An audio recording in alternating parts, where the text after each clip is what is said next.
Let's go. Let's rock. Jimmy Juice Podcast, man. Let's go, let's go. Figgy Fig, best in the world, that's what he do, know what I'm talking about. Ryan Rockett, born and raised in the H-Town, Houston, Texas. Know what I'm saying? Let's go.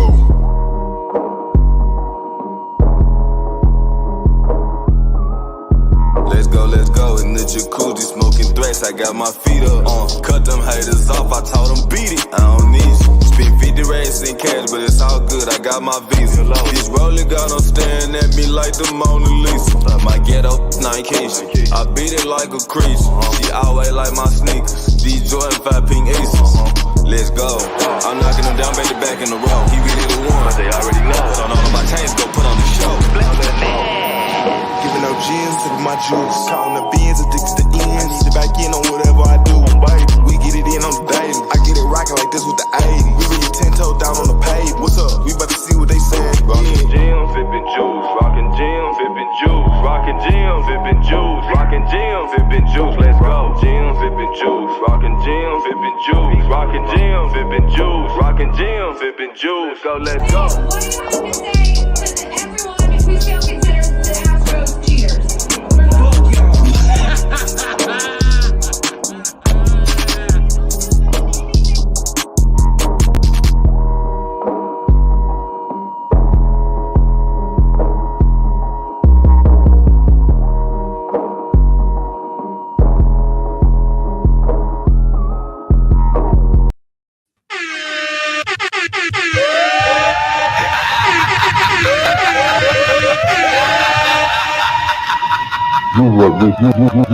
You what we call a tender dick nigga.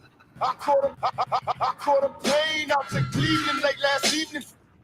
This look like money. This look like money, motherfucker. I told money you. be green. I told you. He did that shit. Guilty as fuck. Best drops in the game still, man. Still to this day. A lot. What's going on, everybody? Welcome back to another exciting edition of the Gems and Juice podcast. Hope y'all are all well. Hope y'all are all cool and air conditioned. It's officially hot again. All you motherfuckers that were complaining about the cold weather, I hope you fry out here in this 100 plus degree heat index weather that you've been saying you waiting for. Oh, it's a hot girl summer. Oh, it's a city boy summer. Here you go. Hope you get out there and just get sunburned to hell and back. Because I'm sick of this shit already, man. It's too hot outside. It's that time of the year where you like, is my AC working? I just got my AC fixed and it felt like it's not working, man. Feel like that shit was blowing out heat. No, same here, man. And it's funny because when it was cooler, I would have it on the lowest setting and it would feel still cold. Yeah. But now it's super, like, I'm checking. Literally today when I was in the car, I was checking, making sure it was still blowing cold air. I'm like, damn, it's too hot, man. I had that shit up. That shit was up high. Like, blowing out warm air. I'm like, damn, man. Yeah. It's rough, man. Anybody who got to work outside during this weather, during this time of year, I feel for y'all, man. Hope y'all are well. Absolutely. Hope y'all are staying cool and hydrated because shit, it ain't no joke, especially out in Houston, man. Yeah. So, if Figgy, you got to tap in with you, man. I see you've been out and about. I've been seeing some flicks circling around. Some certain H-Town legendary rappers been checking in with you. Oh, what you been up to, man? Man, I've been cool, man. Like I said, I've been working with Atomic Wings and we got our guy Lil Flip to come in and we ate some wings and all that stuff. We took a couple shots. Okay. So it was cool, man. He was super laid back, man. So he always is, man. Yeah, shout out to Lil Flip, man, for coming through, eat some wings, and we're gonna try to get him back there so he can eat some more wings and all that stuff. Nah, hell yeah, man. It's always fun. Like I've met Lil Flip a few times. Doing an ESG podcast and whatnot. He's always been super nice, man. We had him on the Paul Gallant's night show too. Yeah. And, he's always been just a super cool guy, man. Just super friendly. You know, it's why I really don't understand how T.I. had beef with him, man. Like, what exactly did you think he said? Like, I can't even imagine Lil Flip like talking shit about anybody publicly. Yeah. You know, he's a super nice guy. You meet him, he just shows love. He's always in a good mood, it seems like. Just Oh, it's a good guy, man. And the one thing I do appreciate about Flip is he always trying to help people. Yeah. He really show love. He come out and support. And once you build that relationship with him, he gonna always support you, man. So salute to him, man, for always being a supporter, always being down to earth, man, because we see how people are whenever they have a certain success or fame and they just act like they're too cool for people and all this other stuff, man. I seen people like that in my own damn city that didn't even sniff to being close to what Lil Flip is. And these dudes out here trying to, crack you over the head for some money and all this other stuff, man. So salute to him, man. No, for sure, man. He's always a good dude, always a pleasure to meet. So yeah, it's good that he showed love, man. I hope you get him out there again soon and try some wings. If y'all haven't, make sure y'all stop by Atomic Wings. Make sure you ask for what's it called? The Figgy? The Wang. The Wang. Okay, that's your Wang. Yeah, ask for the Wang. Yeah, it's good, man. Yeah. So make sure y'all stop by and ask for that. And make sure you tell them Figgy Fig sent you, of course. Yes. All right, another news. We'll just talk about this right from the get-go, man. Get out the way, or you want to wait till somebody come in the comments and mention it? Nah, I'd rather do it now. So if they ask about it, be like, "Hey, we already talked about it." Because honestly, the stuff that happens at 610, I don't want to spend too much time on it because this is not that type of show. We don't really. You do that enough Monday through Friday to talk about 610 stuff and sports stuff, man. This is for the other stuff on the podcast. So I understand people want to talk about it, but we got our own thing here too. So I'd rather just do it now. Let's just talk about it now. So our boy Landry Locker, of course, one of the, I want to say how many white guests have you had on the show in total? Fred Davis was the first one. Was Fred Davis? Fred, we had the producer who produced for Kanye oh yeah, Lopez's friend. Yeah, I forgot about that. Yeah. We had Josh Meese. I think his name was Josh Meese. Mease. Yeah. Yeah, we had him on, man. Landry was the third one. Now we had John Harris on too, right? We did. Yeah. We had John Harris. We had Seth Payne. I can't remember if that was before or after Landry. I think that was before Landry. So yeah, about like 5 or so. So okay, we're getting more multicultural up in here. We're integrating the podcast. Getting diverse. Yeah, get a little diverse. That's the DEI. You remember Undercover Brother? They had what was it?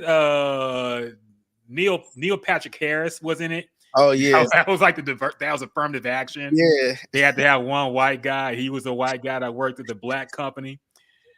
So that's kind of what we're doing here. But anyway, I digress. Our boy Landry, who we worked with for, of course, years and years and years, it left 610 this past week. It's crazy to think, man, because I was there when he got hired. We didn't talk. We've been cool for a long time. We caught up all by surprise, of course. It's radio, man. Unfortunately, it's something I've seen. I've been in the industry for about 10 years now. It's just radio, man. This is something that happens all the time, unfortunately. But I just want to shout out to him. We touched base. He's doing well. Of course, he has a podcast you could check out. The Locker Room, I believe it's Locker Room on YouTube. He's doing daily Texans coverage still. So make sure you could check in with him. I just want to shout out to him and just let everybody know that we still fuck with him, man. He's still down with the pod. So you have any words about that thing, Figgy? That whole situation? Yeah, man. It was, look, man. It's always unfortunate when somebody leaves. And Landry, I've been working with him probably since the end of 2016. I think that was the year the Super Bowl was here. And that's when I first met him. And we instantly clicked because he came from Cleveland. He was working up in Cleveland for a few months. And I still talk to my dudes up there, and they was like, hey, this guy named Landry Locker, he coming down there. He gonna be the he's the morning show host or the morning show producer. And I'm like, okay, I'll meet him. And we end up meeting. I introduced myself, and we've been kind of cool since.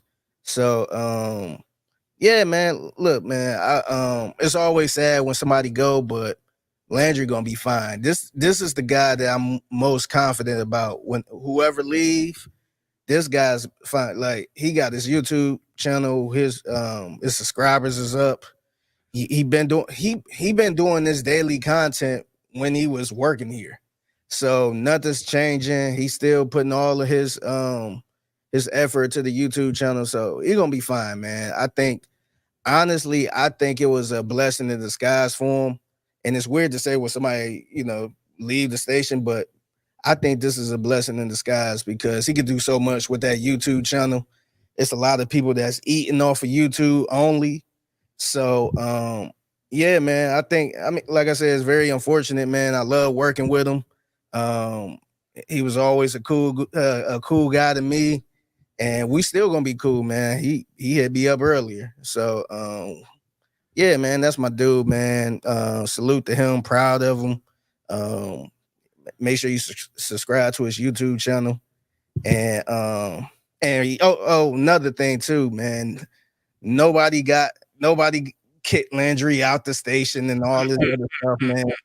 Look, this is part of the radio game, man. This how it go. A lot of people been let go and don't have any reason why. Like, I don't know. So it sucks, but Landry gonna be fine, man. That's still my dude. And yeah, check his YouTube out, man. He helped me out a lot. So like, all the stuff I do as a producer, I learned under him.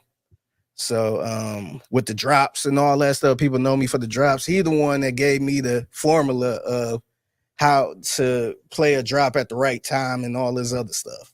So salute to him, man. Proud of him. I'ma still keep in touch with him. We still gonna talk and hang out and all that stuff. So yeah, man, check his YouTube out, man. Support him. And as far as 610, man, we gonna be good too. Hopefully we probably gonna have, somebody permanent in the future, sooner than later. So yeah, just keep an eye out, man. Everything gonna be fine. Yeah. Now we should milk the drama. Say, make a clip called "The Real Reason," the real story behind what happened to Landry at 610. I did want to kind of bring this up though. I've been watching all of the people like speculate and throw all these conspiracies out. I say somebody said, so Monday, Landry was talking about how he was at the Astros game and the AC wasn't on for some reason, so it was super hot in there. So Monday he was talking about how Jim Crane just trying to be cheap and save money. And so I see somebody say, "Oh, Jim Crane made the call. He got him fired because he's talking about the Astros." We don't carry the Astros, man. What? Hey, man, it's a conspiracy, man. It's funny because I'm a conspiracy guy. Like, I'll entertain anything, but when you hear conspiracies about things that situations about, that's what makes me think that all of them might be bullshit, man. Because this is how I wonder people think I'm that dumb when I say, hey, the government planned this and that, and they do this and that. And it's like, do you really think that's what happened, man? Because when I hear these 610 conspiracies, I'm like, y'all, it really ain't that deep, man. Yeah, no, the best ones is like, oh yeah, the Texans cut their checks, so they have to talk positive about them. I'm like, man, last time I checked, I never got a check from the Texans. And there's no meeting with the program director on what to say, what not to say. And hey, let's look at the rundown. You need more Texans in the rundown. That never happened, man. So it's really hilarious. Or sometimes I see stuff like this be the funny one when people say you took something they said and just trying to use it or something like that. Like, oh yeah, they be watching my YouTube channel and taking my content. Like, dog, we be in there show prepping. We do not watch nobody YouTube channel and say, hey, let's let's take his content. Like, nah, that's not how it worked, man. So like it's funny looking at all the conspiracies what people be saying. Yeah, and the Texans like the idea because that's one that's been around for a long time. Ever since I've been at the station, they've been saying, "Oh, you guys had to talk positive about the Texans," and it's like, man, I was there during the dark years, the Brock Osweiler years and the years before Deshaun, and everybody trashed the team, man. Everybody on every show trashed the team, and they said things that I would have thought would have been maybe too far, like. But nobody, to my knowledge, ever came and said, y'all got to tune it down, Yeah. So, and even then people were saying, oh, you guys aren't being honest. Like, no, what else can you say, man? They said the team sucks. The personnel, the GM, all of them were bad. The coach, Bill O'Brien, like they went on everybody, man. And it's like people still said, oh, you guys are just on the payroll. You got to be positive. What? People are just insane, man. You can't tell people anything because they gonna run with whatever they believe. So, and honestly, man, salute to the Houston Texans because they really never complain about the content. Like sometimes we used to torch them, and it was a couple times where I'd be like, man, like I would take a step back, like, wait a minute, like, nah, it's not that deep. And they never complain like that, man, because you got other owners in other cities that would not allow that to happen, man. And even when the team is bad, like bad for real, they don't want you saying anything bad about them, and that kind of mess up the product. Whereas, like, yes, we're partners, but you can't control what our opinions are. So, yeah, man, the Houston Texans, they, I know about the dark age too, and they didn't call up saying, hey, you need to do this, or hey, you need to talk about something positive. Like, it was frustrating for everybody, but when the team is winning, everybody's good, man. No, of course, man. And I will say too, like we said too, we got a comment on Twitter, X, I guess it's called now officially. It's like that in every sports town. Up here in Toronto, people say the media tries to protect people. For example, the Blue Jays on the sportscast that carries all their games, but they don't. If they play badly, they get slammed. Yeah, man. People like, even if you talk, it's never enough for people. You could say this team is trash. Oh, you're protecting the GM. Oh, you're protecting the manager. Oh, you're protecting this. It's always something, man. They say if you don't do an entire 3 hours saying nothing positive, they will say you're on the payroll. If anything, if you talk about things they could do to start winning, oh, you're on the payroll. You're not talking about the team is terrible. Come on, man. And the people who do want to talk positive are probably just they wanted to say something positive because they don't want to be negative all the time, man. There are people like that who have a positive outlook on life and want to look at glass half full instead of glass half empty. That don't mean that they getting paid or being told what to say. So. Yeah, no, I agree, man. And it's like me personally, I can't speak for everybody else, but me personally, when the team was bad, it was stressful coming in, man. Like coming in that Monday morning after they got their ass whooped, and you just like, man, like we got to sit here and bash Bill O'Brien or Jack Easterby and all this other stuff. It's just like, man, like I don't even feel like coming to work. And even at the times they do win, they do squeak off a win. Then it's still like, that's cool, but the team is bad. It's like nobody want to deal with that, man. Like last year was a good year because everything was going pretty good, and like we like that. That's another narrative a lot of people think. Oh, y'all just want the Texans to do bad because it brings ratings. No, it do not. That is not true, man. The Texans being bad, being a bad football team, do not help the ratings at all. It actually hurt the ratings because a lot of people don't tune in because they don't want to hear about it. Like I know you've been there where your team got whooped and you don't want to watch Sports Center because they got whooped, and it's like, man, I don't want to see no highlights or nothing. I dealt with that, watching the Cavaliers lose in the finals. Well, I'm just like, man, I don't want to see the Spurs celebrating, or I want to see Golden State. out here celebrating the championship, and I turn off the TV for like a week.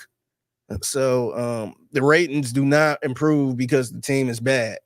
The ratings actually do really good when the team is good.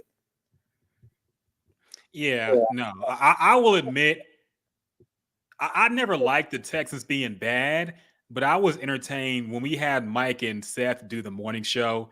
I'll be entertained because Seth was slowly losing his mind on air covering Brock Osweiler, man. Like he was really losing it. Like I'm sure he would hate the fact that I I laughed at it, but it was funny, man. Like he's entertaining, and the fact that it was just driving him crazy, the quarterback play at that time. It was entertaining to me, but I'm sure he would hate hearing that. So I wouldn't tell that to him to his face. But it was entertaining, man, watching the show at that time. But yeah, man, people don't. If they lose, people don't care. So, and we have a comment here. Let me ask you guys, how do you feel with the 180 swing covering them and then now? I mean, it's way better, obviously. Like I said, there can be some content where it's enjoyable hearing somebody go in on somebody or an organization, but that gets old pretty quick, man. You think about it, we have to go to work Figgy goes to work Monday through Friday. I work Texans games. You want to be in a good mood when you go to work, and have good things to talk about. You don't want to hear doom and gloom and this team sucks. You got to answer phones, people complaining all the time. You don't want that type of day, man. So it's much better now. Yeah, I agree. I think it's a lot better.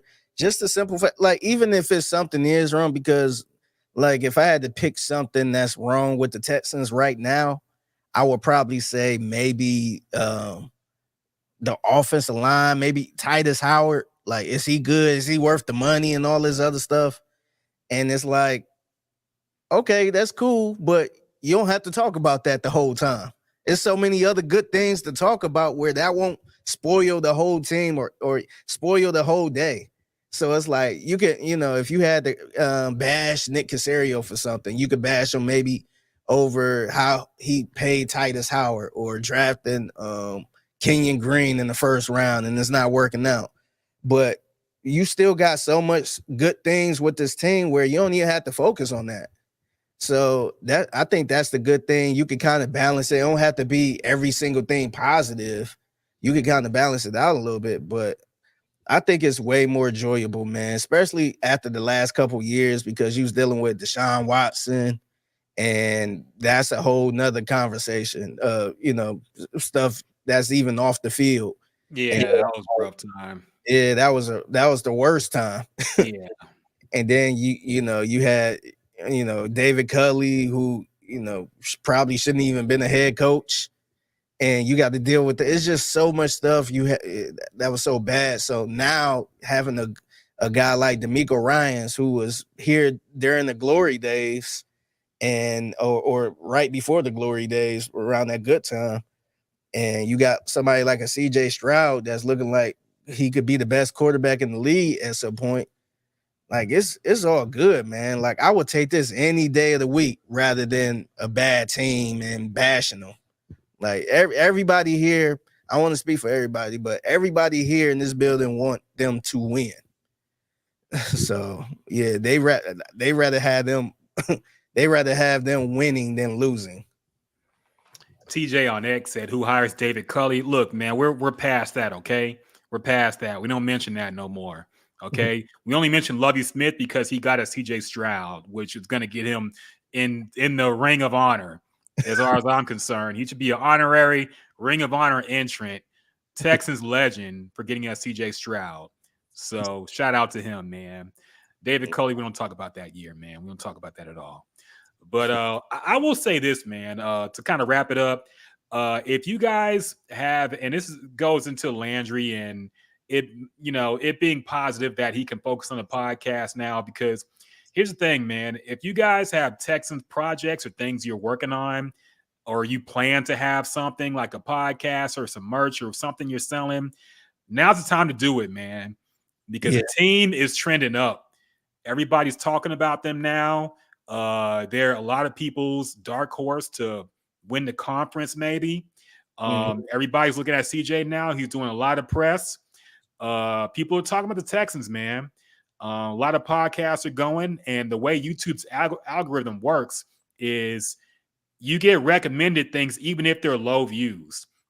So Texans fans will find your podcast or show or whatever if you get that popping. And there's a lot going on. I've been watching Seth. Seth goes live on some days where he just reacts to stuff. I've been watching that to kind of get caught up on what's happening. It's really good. So yeah, if you guys have some Texans projects, Landry that's what we say, Landry gonna be fine because it's gonna be a big year for the Texans, and he has a good podcast too. So if you guys have projects, get on them now, man. Push them out, pimp them out. I know our friend Brown Chubby Bear, I think he changed his name to DT or something. But I saw he has the vest that got promoted on Nick Casario's thing. So yeah, people doing big things, man. It's a time to get popping. If you're a Texans fan and have a project Texans related, it's time to get it out, man, because this is gonna be a big year for them. Yeah. I agree. And salute to Landry Locker, man. It's been a pleasure working with him. I'm sure I'll work with him somewhere down the line. Yeah, this ain't the end and nothing like that. But yeah, salute to my brother Landry. I appreciate everything he helped me with in my career. And sure, I'll probably talk to him tomorrow, man. He probably hit me up tomorrow or something. So salute to Landry. Yeah, it's all good over here, man. It's all good. Everybody, don't worry. Everybody gonna be okay. We gonna figure it out. And shit, this just happens, man. So ain't no conspiracy, ain't no fucking Illuminati decision behind it, man. We didn't meet up in black robes and say, "Yeah, we gotta end them." No, yeah.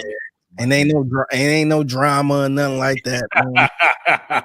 I ain't got no tea. I ain't got no tea to give y'all. I know they've been hitting you up, man. Like, what really happened? It was what he said, wasn't it?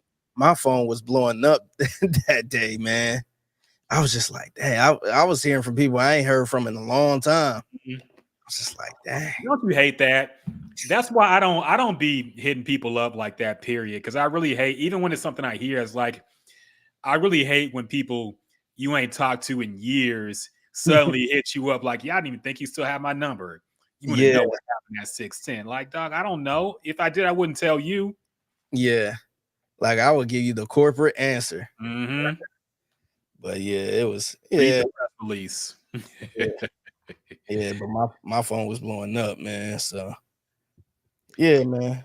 Yeah. Got a comment said you don't have a name, so I'll just anonymous. Oh, you died. Anonymous says it was hard being a Texans fan up here in Toronto for the last few years. Last season felt like some vindication for sticking with them. Ultra excited. Yeah, for sure, man.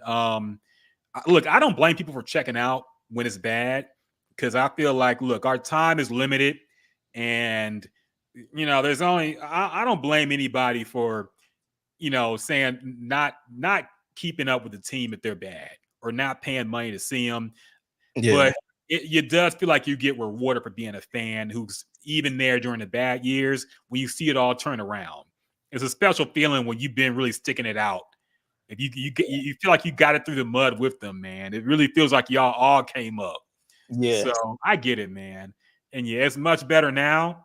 But I have to say, man, because look, like I said, the Texans are blowing up. I feel like they're starting to get a target on their back at this point.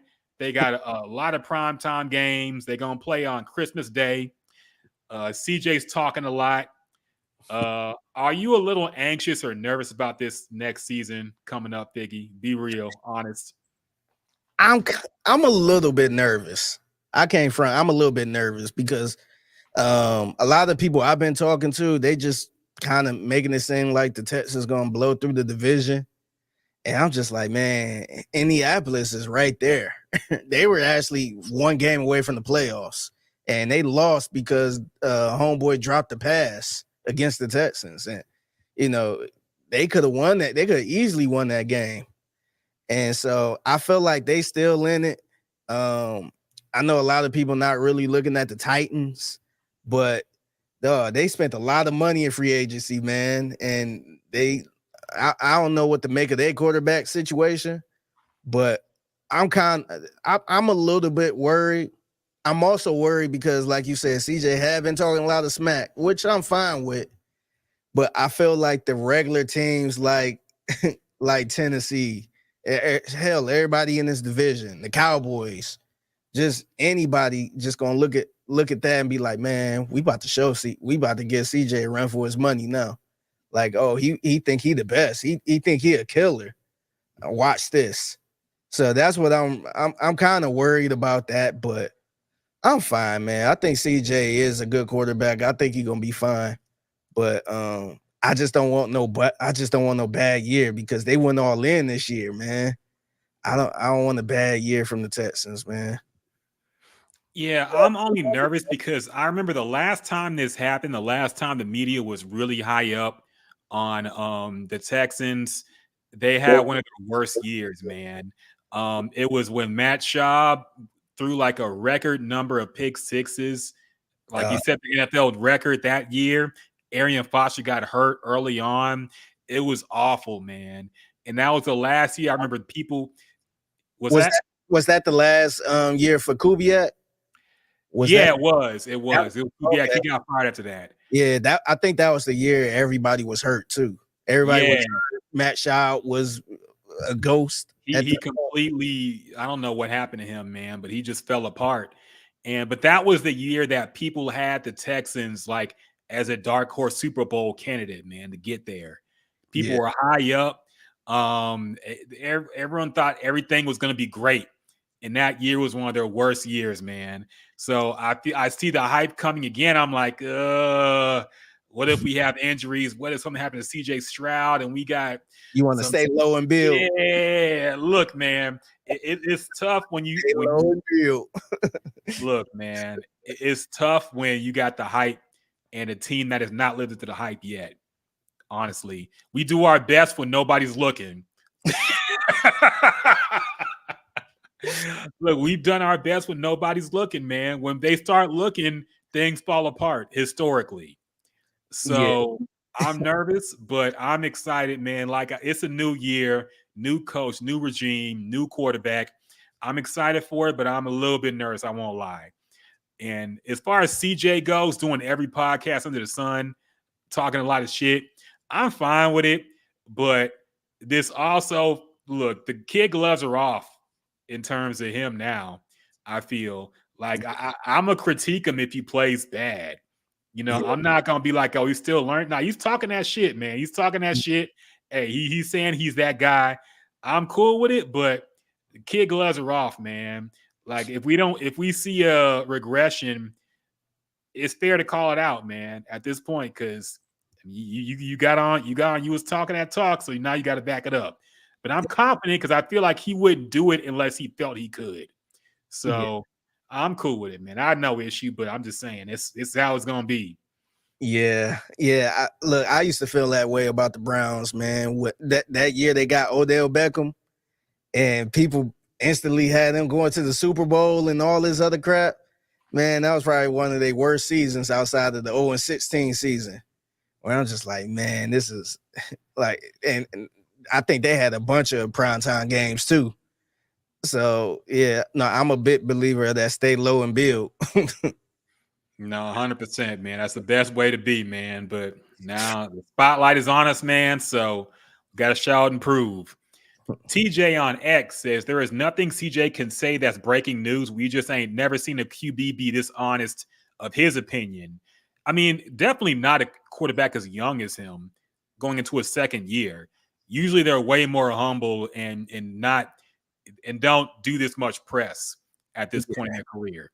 So it's definitely new for a young quarterback. And like I said, I got no issue with it, but it's fair game now, man. If there's a regression, if he plays poorly, if defenses figure him out, it's gonna get called out. You know, I'm not a defense force no more, man. I'm a judge of my eyes. But I'm confident in him, man. I'm confident that he is somebody who can learn and evolve, and he'll work through whatever. So I'm not worried about him, man. He's a grown man at this point. So I'm down for it. Yeah. Another question from Anonymous. He asked, Fig, are you from Cleveland or just a fan of the Cavaliers? He said, are you a dick rider for LeBron? Or are you actually from Cleveland? Hey, I had to ask that a bunch of times to people, man. saw somebody in Houston one day. They were just randomly wearing the Cavaliers hat, and I was just like, "Oh, you from Cleveland?" And he was like, "Oh, no, this is just a hat." I was just like, "All right." I'm like, "That's kind of random." Well, because look, we in a day and age where we don't just wear random team hats now. We used to back in the day. Remember back in the day, you could find a lot of people in a Browns jersey, just rappers in a Browns jersey, just because of color. Now, man, if you wear a team jersey, you better be a fan or from that place. So, yes, I'm actually from Cleveland, born and raised, and yeah, I still look at the Cavs whenever I can or the Browns or something like that, but I really don't have time to focus on them.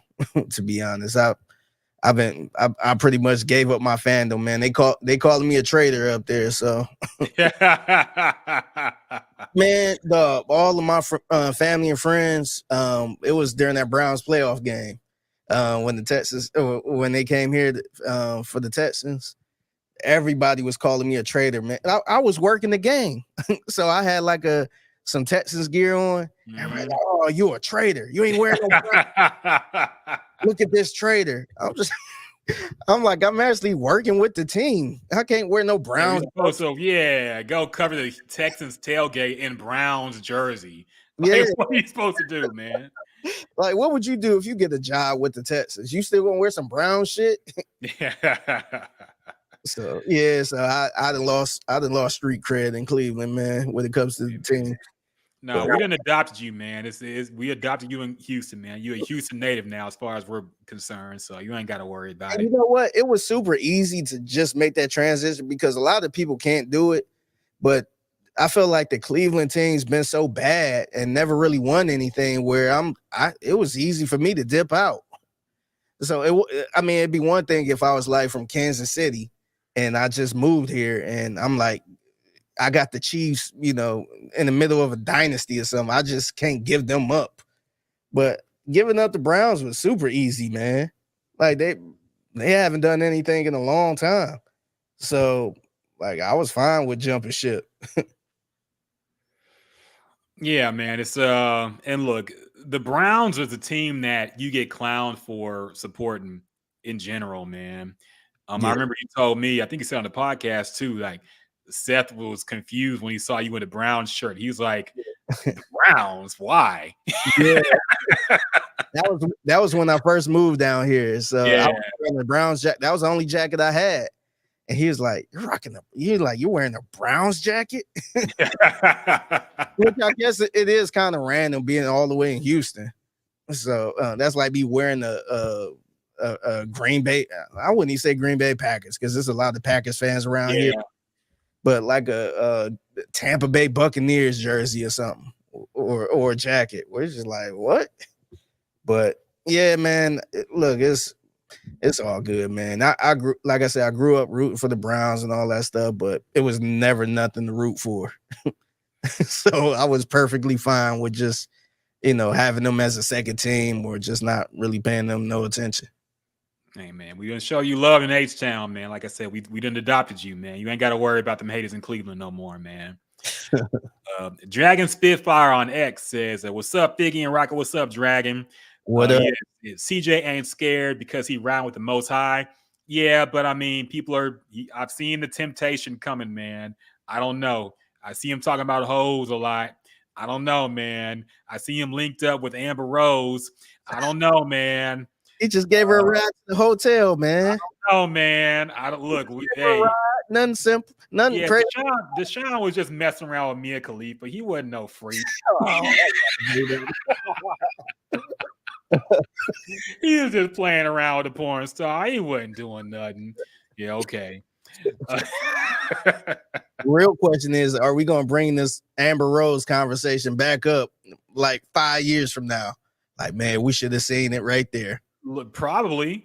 Look, man, I remember people talked about James Harden was falling off when he started messing with who was it? Khloe Kardashian, yeah. So look, it could be. But look, I don't know, man. We'll see how he plays this year. But I will go back to that. If he falls completely off, I'll be like, hey, man, are we sure it wasn't nothing going on, man? I don't know. That summer 2024. Anonymous asks, so Figgy, do you feel torn during the Browns and Texans game? I didn't. And like I was rooting for the Texans. And that's kind of to our earlier point, how we want the Texans to win. When the Texans win, they make our job easy. And that was a great game. And Monday we came in, we was high on, like, we was talking about Super Bowl at that point, man. We just like, man, this team can beat anybody. Hell, we could Kansas City step on up. Then we play Kansas City, we play anybody. So yeah, I wasn't really torn. Now, if the Texans lost and the Browns is looking good, I would kind of want to see, especially in that situation, because it was Joe Flacco. Me selfishly wanted to see the Browns go all the way with Joe Flacco, because that would probably put a little more pressure on Deshaun Watson the next year. Because now, like, if Joe Flacco got them to the AFC Championship and they lose, now we're going to be looking at Deshaun Watson like, all right, Super Bowl or bust. So I would kind of like to see how that play out. But I wasn't really torn, man. I wasn't wearing a split jersey, or let me wear a Browns hat with a Texans jersey or nothing like that. I didn't care. Yeah. I wonder if Paul, I got to tap in with Paul Gallant, because I know he did the split jersey thing when he was in Seattle. I wonder if he's still doing that, man. I know he probably rooting for the Boston Celtics now. Oh, yeah. Oh, God. I'll talk about that. Sidebar, I saw somebody mad because Houston fans were rooting for wanted Dallas to win. And look, I get the beef or whatever, but are we gonna act like we want to see the Celtics win another championship, man? Yeah, I'd rather see Kyrie win it than see the Celtics win another championship, man. I'm sorry. And see, the other thing is too, man, if you from Houston and you hate LeBron James, you probably want to see Kyrie Irving get a ring without LeBron. Like, I felt like that was sting a little bit too. Just seeing LeBron sitting on his couch watching Kyrie hold up that trophy without him. So that would probably sting a little bit too. But like, I never cared for Boston, man. Who down here really root for the Boston Celtics?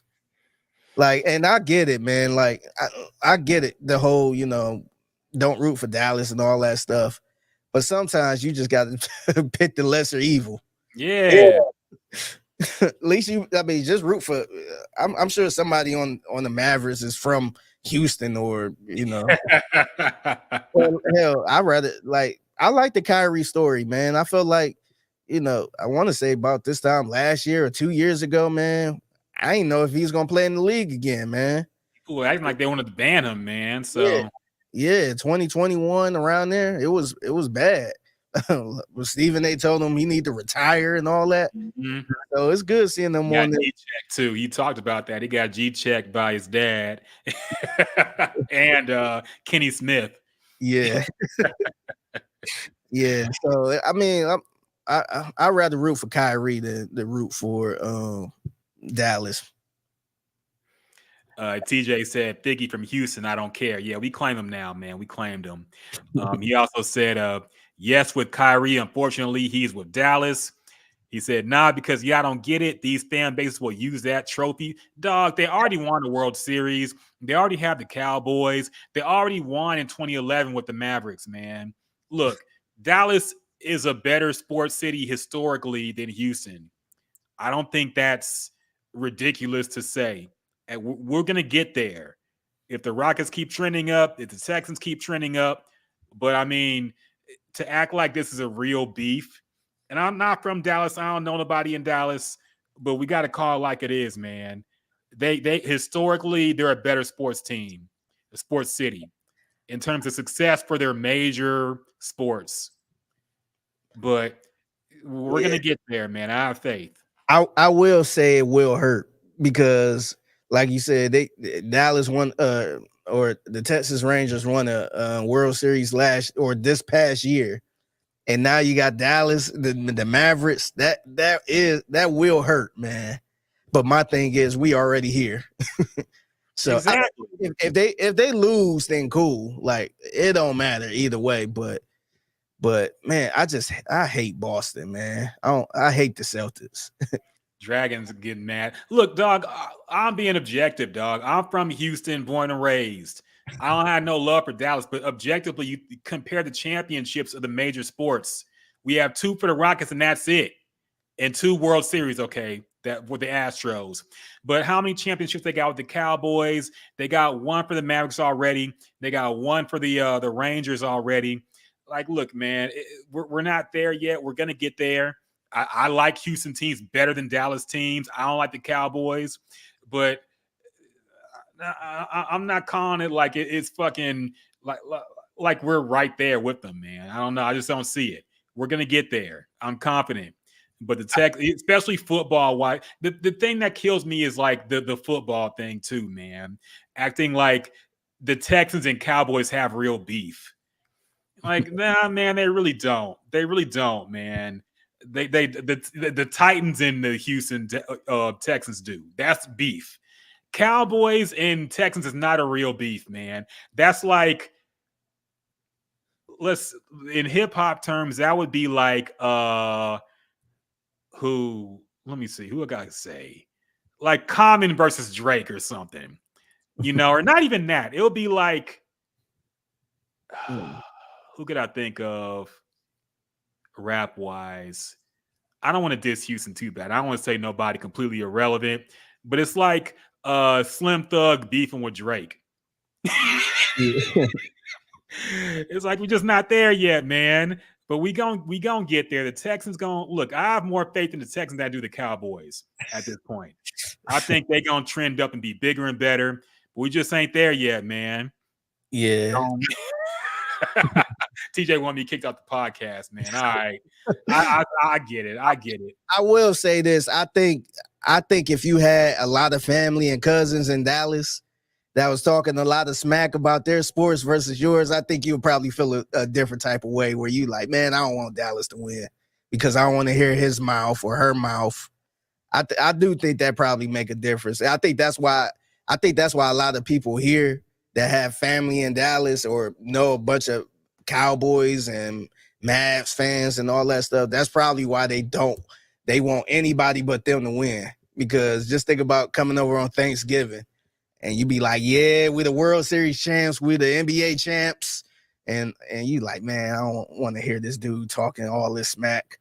So I'm guessing that's why. I don't know anybody in Dallas either or all that. So that's why I rather just kind of take the Mavs out of it and just look at Kyrie. But I get it if you really don't want Dallas to win it. I can't argue with that.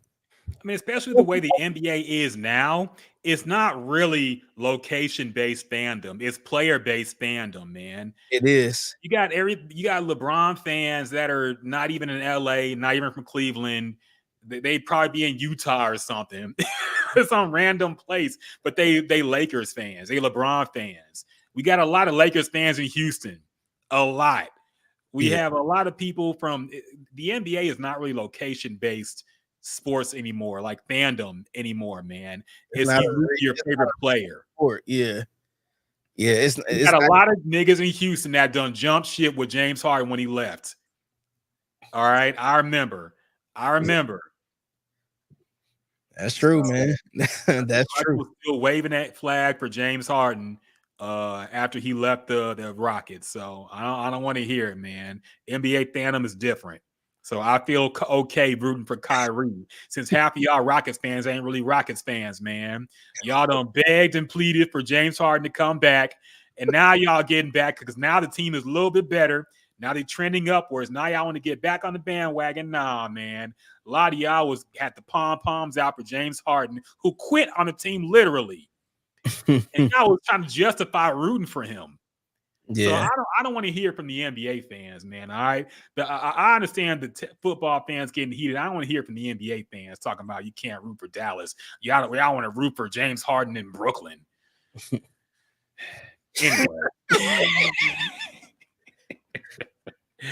Anyway, Anonymous asks, do you guys think the fans will finally have NRG filled up by the time kickoff happens this season? Yeah, for sure. For sure. Yes, it will be full.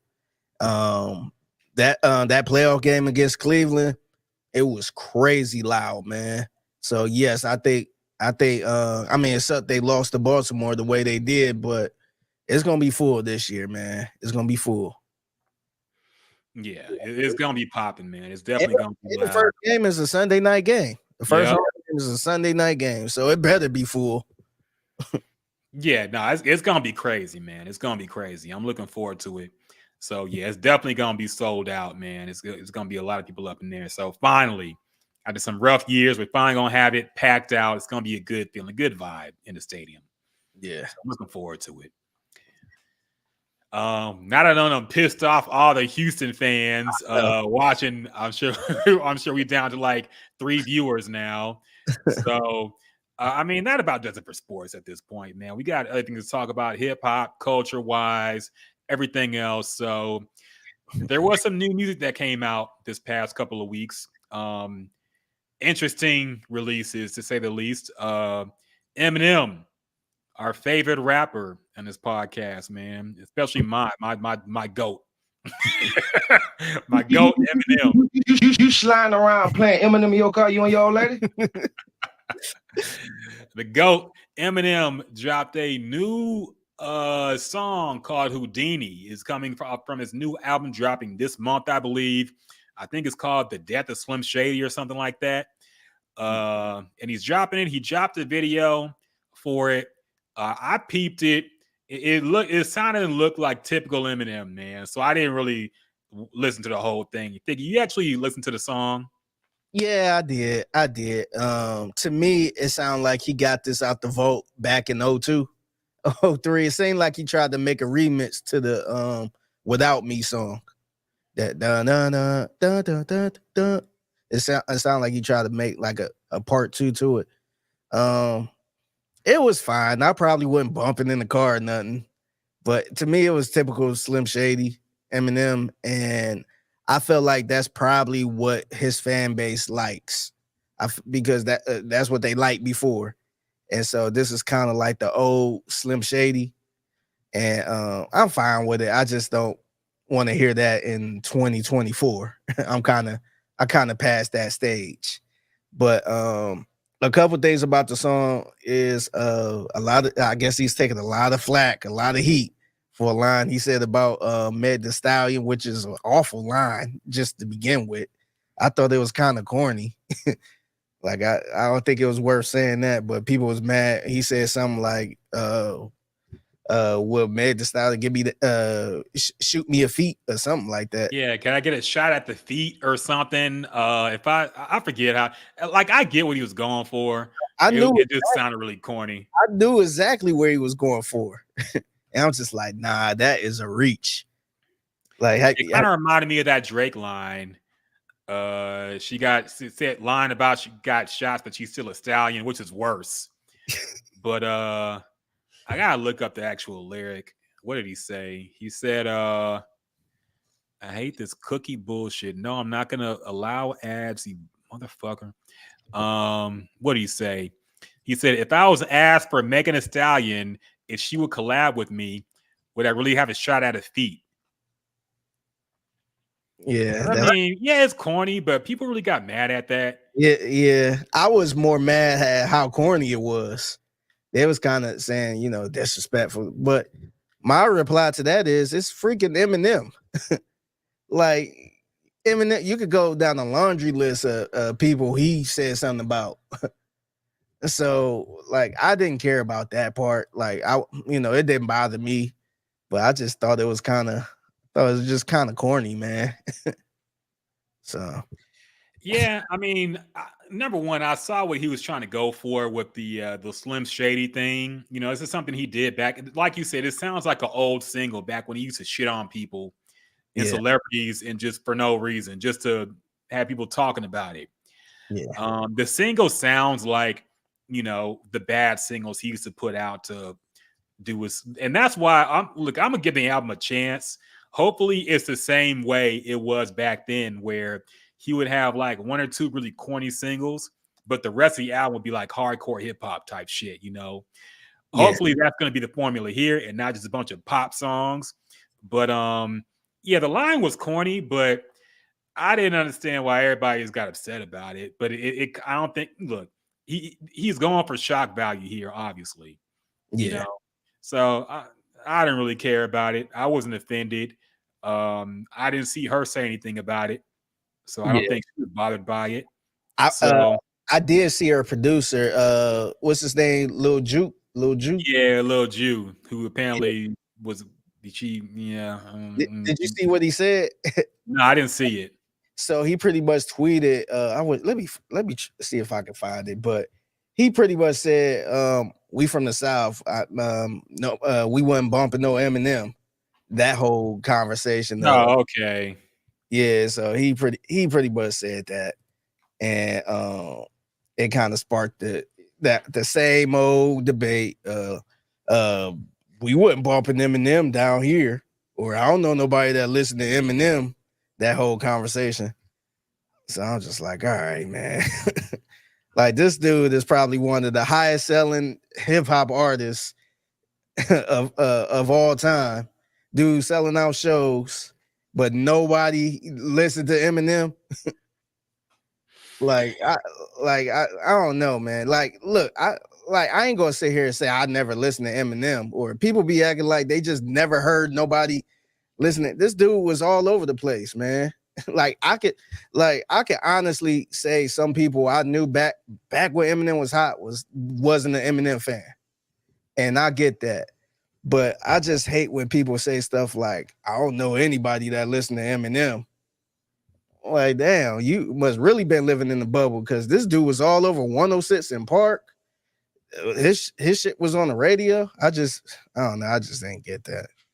Yeah, I mean, look, man, I get that people have certain cringy parts of their life that they try to forget. You know, I used to listen to Limp Bizkit. You know, there are certain things you just don't want to admit to people. And you just want to fake the funk and say that I didn't listen to that bullshit. Look, man, everybody was bumping Eminem at one point in time, man. Even if you never bought an Eminem album, you was definitely bumping Forgot About Dre, which was written by Eminem. Even Dre's verse was written by Eminem. So you bumped Eminem. All right. Yeah. Like the Swisher House mixtapes, they was rapping on Eminem beats. He was all over 979 The Box. He was all over 106 in Park. He was all over Rap City. He was everywhere, man. There's no way you was the one being like, "I'll turn that bullshit off." Everybody was bumping Eminem back. And like I said, you might have not bought the album, might not listen to a whole album, but at one point you were bumping Eminem just like everybody else, man. Yeah. This revisionist thing about Eminem, everybody just acts like they never fuck with him. It's funny to me, man. Yeah. So Lil Ju said, he had tweeted this and said, "I never put an Eminem album into my ears ever. I'm from the South. We don't bump that shit down here." Like, dog, this dude, listen, man. I'm sure, look, I don't have the facts and all that stuff here, but I'm sure Eminem had a show in Houston at one point, right? I'm sure if not, he probably close to selling out the arena down here. I'm sure he did a couple shows in Texas, and I'm sure he did some shows in Atlanta and all this other stuff. You mean to tell me nobody in the South was bumping Eminem? Like, this dude damn near went diamond. I'm sure he probably 10 times, 12 times platinum at something. And nobody in the it had nothing to do with the South. The South had no contribute to it. That's the part that be getting me. Now you could say, like, I'm all right if you say something like, "Hey, you know, me and my friends, we never really played Eminem. It was just Houston music," or something like that. But to sit there and just say, like, we wasn't bumping that down here, like trying to speak for the whole South. It's just like, all right, man. Like, look, I don't know nobody.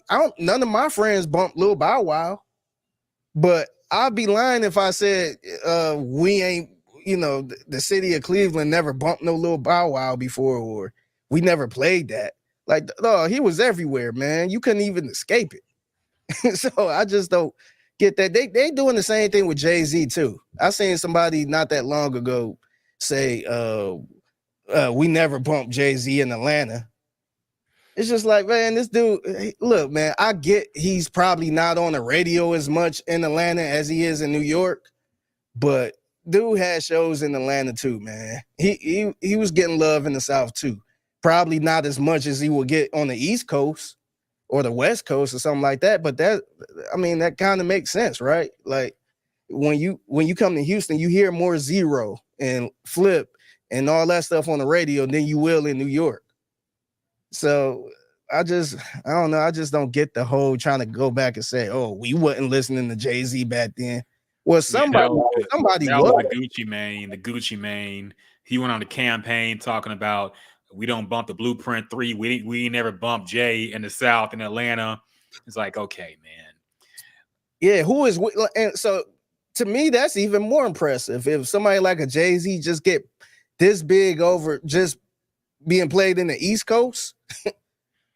Dog, the Jay haters will jump through hoops to act like nobody liked him. I've seen crazy arguments. Number one, people say nobody in the South liked him. They say he was never he was never the biggest rapper in any year.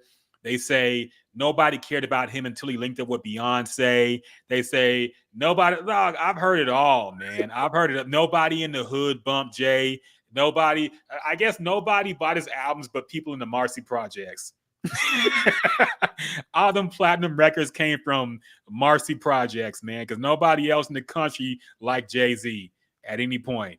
These haters will jump through hoops to try to prove that he would never shit, man. If that was the point, man, this dude would not ever, he probably would have never performed in the South ever. Because we know some people that are probably good in the South, but their market is not East Coast. So they probably wouldn't book a show on the East Coast somewhere because most of their fan base is in the South. And that's vice versa. You might have some people in New York that's hot in New York, but they can't, nobody knows them in the South. So it don't make sense for them to go deep in Houston to a show and people not really familiar with them like that or don't really listen to them like that. That's like, and this is, I would say, early French Montana. Like, was there a lot of people in Houston bumping early French Montana? Probably not, but I'm sure it was some because they probably heard them with Max B or they probably was a Dipset fan or something like that. But like, they wouldn't, like, that's probably not his market, right? So he would probably stay focused more, the New Yorks, the New Jerseys, Boston and stuff like that. So I just like to me, if that's true about Jay-Z, he would probably be like a French Montana, where nobody, only people on the East Coast listen to him. Dog, I just don't understand that, man. Like, don't speak for everybody. I'll be fine if you say I don't listen to Jay-Z. If you say I never really cared for him, I ain't grow up listening to him, but he cool now or something like that, I'm fine with that. But stop trying to speak for the whole South. Like, this dude ain't have a concert in the South. Like, that's silly. Yeah, it's annoying. Like, people try to stereotype the entire South into one mindset. Like, we like the same music, we like the same movie, we all act and move the same, man. We're just like any other place, dog. There's diverse people into the diverse things, man. Yeah, we might talk the same and have kind of the same inflection and lingo, but that don't mean we all bump OJ the Juice Man. All right. Okay, some of us have different tastes. There's a lot of people in the South that are into New York hip hop and that boom bap shit. And there are some people that only listen to Future, man. All right. Like, there's a mix of people. We ain't all the same. So I really hate that. That reminds me of like when the New York rappers all act like the South was slow, because so-and-so rapper sounded ridiculous, or OJ the Juice Man or whoever came out, and they just think that all the South is just slow. Lingo. Yeah, man. It's like, that's the same type of stereotype and generalization that's corny. Don't act like all of the South wasn't. None of us ever bumped Eminem because we from the South, man. Come on now. Yeah. And I like I said, I get thinking he's corny. I get not bumping his albums or buying his albums. I get that. But to act like you ain't never bumped him, if you was around in that early 2000 era and you ain't never bumped any Eminem songs, that's lying, man. That's lying. And not only that, this dude is one of the highest selling hip hop acts. He is the highest selling ever, man. Yeah, so we're not sitting here talking about Max B. We ain't sitting here like I would totally get it if somebody said, "Man, ain't nobody down here bumping no Max B." Like I would totally get that because you could kind of look at Max B and say, you know, he's more New Yorkish and probably super local in New York. So I get that. But dog, you talking about the highest selling artist of all time, man. And you mean to tell me a whole section in the South never bumped him? Like, all right, man, you got it. Yeah, it's a little corny, man. It's a little corny. But it is what it is. People, like I said, I get now that it's cool to be pro-black and everybody is super pro-black now. I get disowning Eminem and saying acting like you never were into that. I get it, but I'm gonna call it out whenever I hear it because I just don't believe it, man. I don't believe it. Especially don't believe it when people like Snoop Dogg came out with what he said, acting like he never fuck with Eminem music. Like, nah, man, you were there. All right. All right. You love that white man back in the day. I don't know what you're talking about. So yeah, it's just corny, man. Just imagine somebody from New York saying, man, ain't nobody bump no Andre 3000. Ain't nobody bump no Outkast at all. Like who was bumping Outkast? Like that would drive people nuts. And the South legit had it hard too, because you know it was in the South and everything was up in New York. But I just think it would be crazy to say like prime Outkast that nobody's listening to Outkast in New York, man. When they were one of the highest selling groups, the hip hop groups, and saying nobody was listening to them. Like, come on, man, let's be real. Yeah, no, definitely, man. It's a little corny, but you know, whatever. Yeah. Speaking of corny, there is a new Drake song out as well. It's a feature with Snowy. What's his dude's name? It looked like Snow Day. I don't know if the 4 is supposed to be an A. Yeah, it's Snow Day. Snow Day is Wagwan Delilah featuring Drake. I can't wait till that trend end. Using the number as a letter. I don't think it's ever gonna end. This has been going on forever. We got 6 Lack.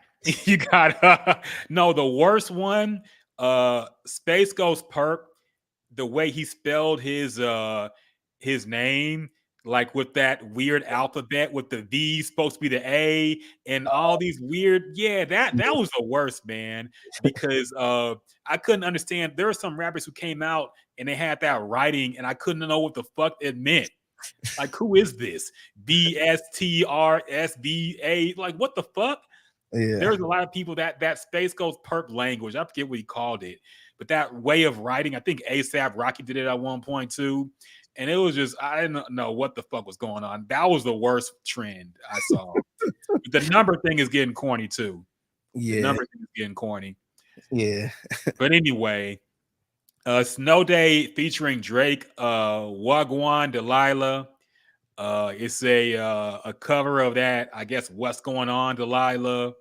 Whatever that song is called. White Tees. Yeah. That song everybody has heard and I hate. You know, I met them before. Really? Yeah. So back when I was in Cleveland, I was working for the radio station. We had like a private lounge, little concert. And I had no idea who they were until I heard that song. So I was set to work that event. And on the event paper, it said plain white tees. And I'm like, so I asked my boss, I'm like, am I supposed to wear like a plain white tee or something? The group. And they was just dying laughing because I ain't know nothing about them. But I actually met, I got it. I'm gonna have to tweet the picture out, but I got a picture with them. But I didn't know who they were at the time until I heard that song. I'm like, oh, y'all the ones that sung this song. But that song has 115 million views on YouTube. Hey there, Delilah is a city. What are some of the most embarrassing white songs you like, man? There's a few. I like that song "Calling All Angels" a little by Train, I think it is. I used to vibe to that song a little bit, man, because I used to watch Smallville and they had that song on Smallville. I was like, I kind of fuck with the song, man. And, you're going through your little emo phase, and some Yeah. songs like that kind of stick with you, man. But that's an embarrassing white people song I like. You have Yeah. any? I don't know if I have a embarrassing white. So it's a song that I like, but it's actually from a black girl in, I want to say from the UK, but I didn't know she was black until recent. But what's that one? It's a super positive song. Like, you gotta be bad. You gotta be. Yeah. You thought that was a white person? Yeah. Until I know what you're talking about. I forget what that song is called, though. You gotta be hard. You gotta be tough. You gotta be stronger. Oh, Desiree. Yes. Yeah.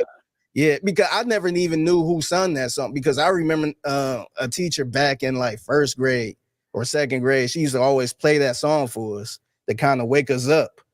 And yeah, I kind of like that. Like, I was listening to that song recently. It's in my Serato, man.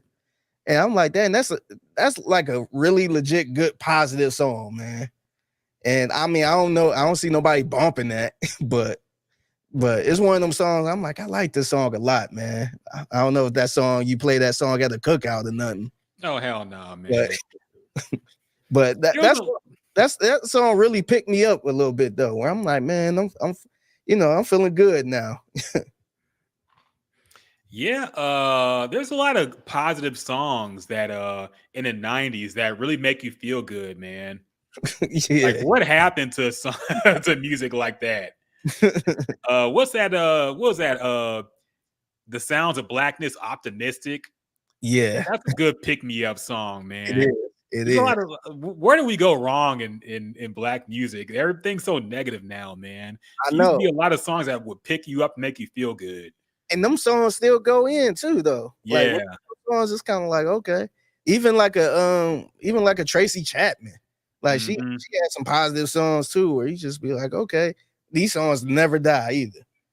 But yeah, I don't know if I have any white songs that's like kind of embarrassing. It's one, so I do like a Coldplay song, which I like a few Coldplay songs, man. The recent one that I like from them was that Paradise song. Paradise, oh, like that shit. Jump in the car, man. That shit get the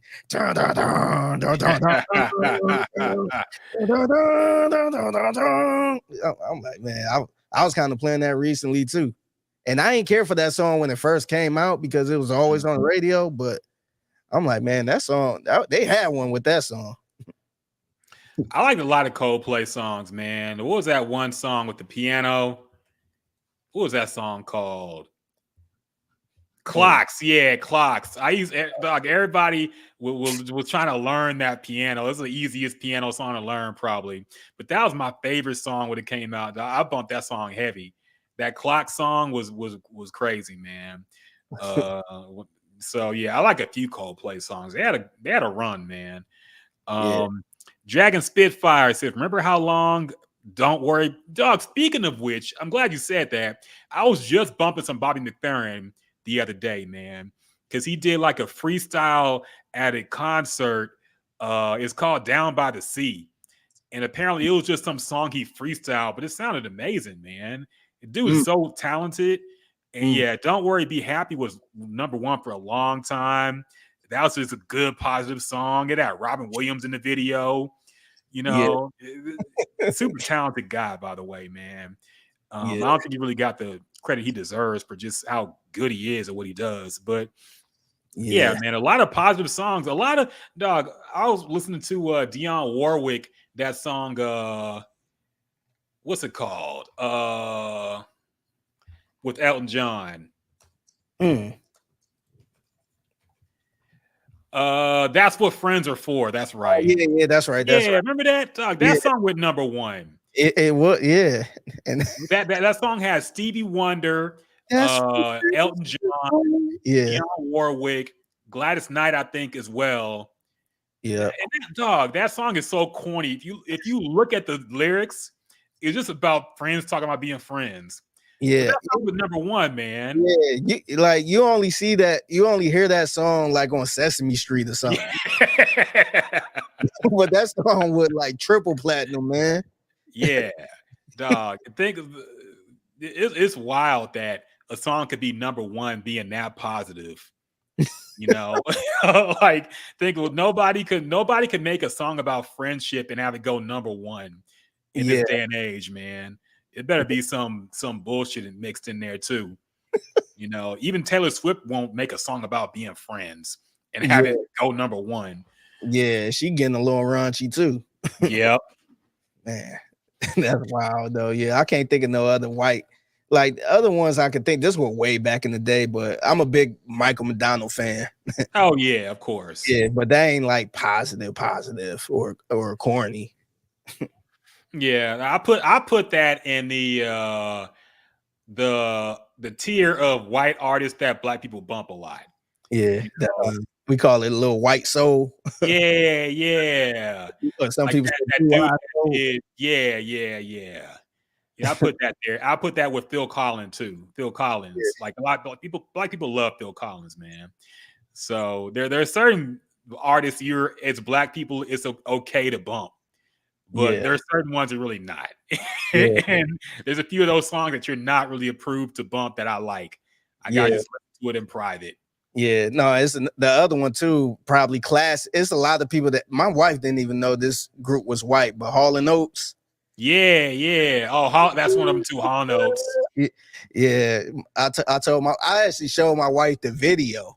And the video looked nothing like how you would think the song is. It's just like some hippie white dudes with a soulful ass song.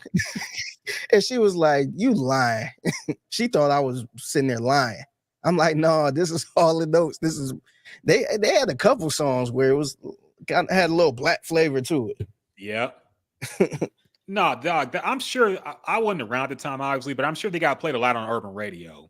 100%. Like their music had a ton of soul in it, man. My parents used to play that song, and I used to always, I always assume they were black. And I remember, and another one, I think Average White Band was another one too, where I remember my pops was like, "Man, these white boys could jam." Mm-hmm. That was always like that's the original. They invited to the cookout shit. Because if you can make a slap like a soulful slap, black or white, man, you win. Yeah, same with Bobby Caldwell, that they tried to mask and hide that he was white because they wanted him to take over black music. Now I see what y'all trying to do, man. But yeah, that was dope. Gene, what's up, Gene? See Gene in the YouTube comments, man. My boy Gene said Cranberries Linger still goes hard. R.I.P. to their lead singer.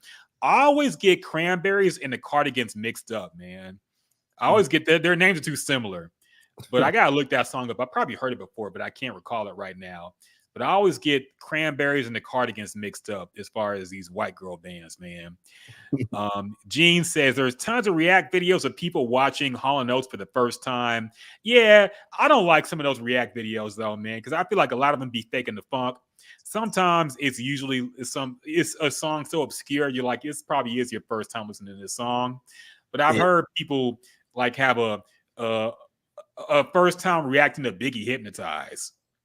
And I'm like, man, if you black, there's no way you went your whole 20-something years and never heard this song. Yeah, they and look, rap stations still sneak that song in somewhere. Mm-hmm. Like, I'm not sitting there saying this in rotation, but I would say at least once every 2 weeks, you will hear Hypnotize at some point. Yep. Yeah, that's a song, or Big Papa. You'll hear some type of Notorious B.I.G. song. Like, don't tell me, like, it'd be one thing if it was like a deep cut song or something like that, but like, you never heard Hypnotize. I think they be faking the funk too, man. Sometimes, like I said, sometimes if it's like an old 70s classic rock song and like a 20-year-old black kid is reacting, I could get that. Or sometimes you have like an old white guy listening to some trap music for the first time, like RXK Nephew or some shit like that. I'm like, okay, you definitely ain't heard this before. But sometimes it's like it's somebody listening to Tupac, How Do You Want It? And it's like a 25-year-old black dude. I'm like, no, I don't believe that, man. I don't believe you ain't heard this very popular Tupac song anytime in your life. So, yeah. But sometimes it's funny. Sometimes it's like, But yeah, that ends my segment where I just expose myself listening to Coldplay and Train and all these other white bands. And we didn't talk about the song. I don't forgot what we're talking about, man. Real quick, I was about to say I was today I was listening to Pink Floyd all day, man. Yep. The Dark Side of the Moon, probably the greatest album, one of the greatest albums of all time, man. But yeah, sometimes you gotta get in that bag. But yeah, this song, no, I don't know if you did you hear it?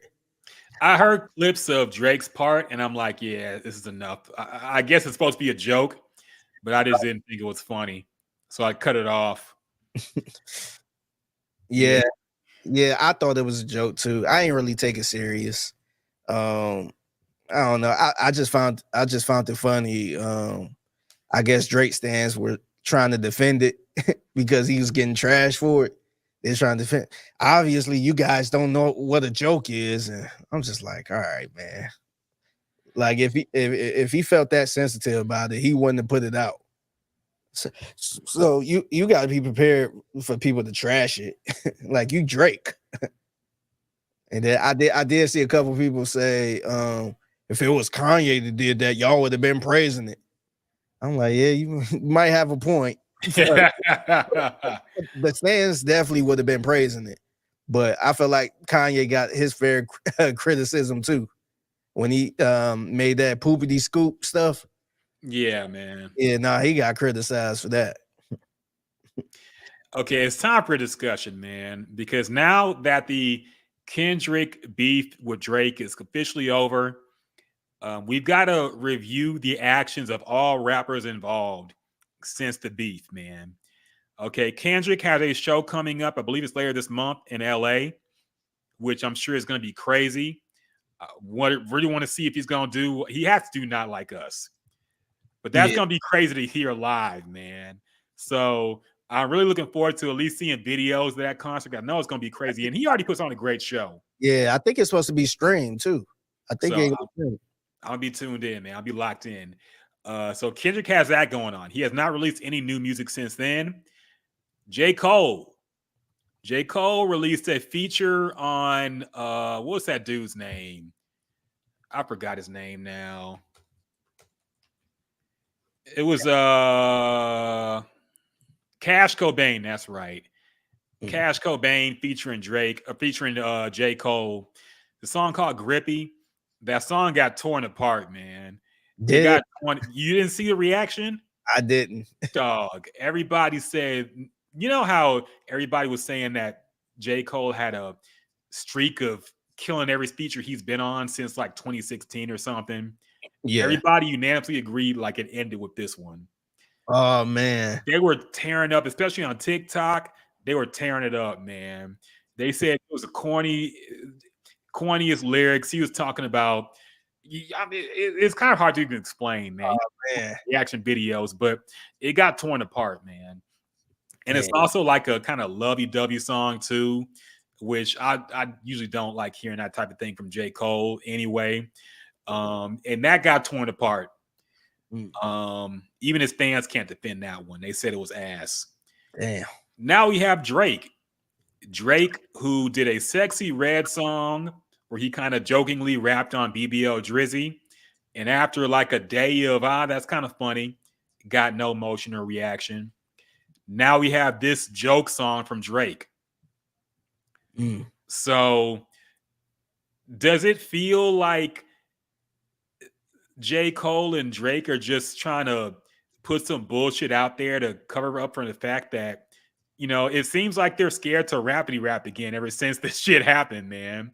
Is it just me thinking too much into it? Or does it feel like Kendrick got them not even wanting to rap no more seriously and put out these goofy love songs and joke songs. Yeah, it's like, I don't know what it is, man, because you would think after this whole situation that they would probably try to put out a hard ass song. Like, let me put out some fire or something. But it seemed like I'm not sure if they, as far as Drake seemed like he kind of trolling a little bit. Like, I don't know if he trying to lean in to it more. Like, oh, you know what? Let me just do some funny, weird shit. Like, I don't care about that Kendrick shit no more. I'm gonna do some funny, weird shit. It seemed like he kind of doing that. As far as J. Cole, I don't know. Like, I don't think I've never seen anybody just get bad after some type of rap tiff, because it was a quick little rap tiff or spat or whatever it was with J. Cole. It's hard for me to believe he just fell off from that point and just can't do anything good. So, to be fair, I saw it one time. I saw it with Prodigy from Mobb Deep.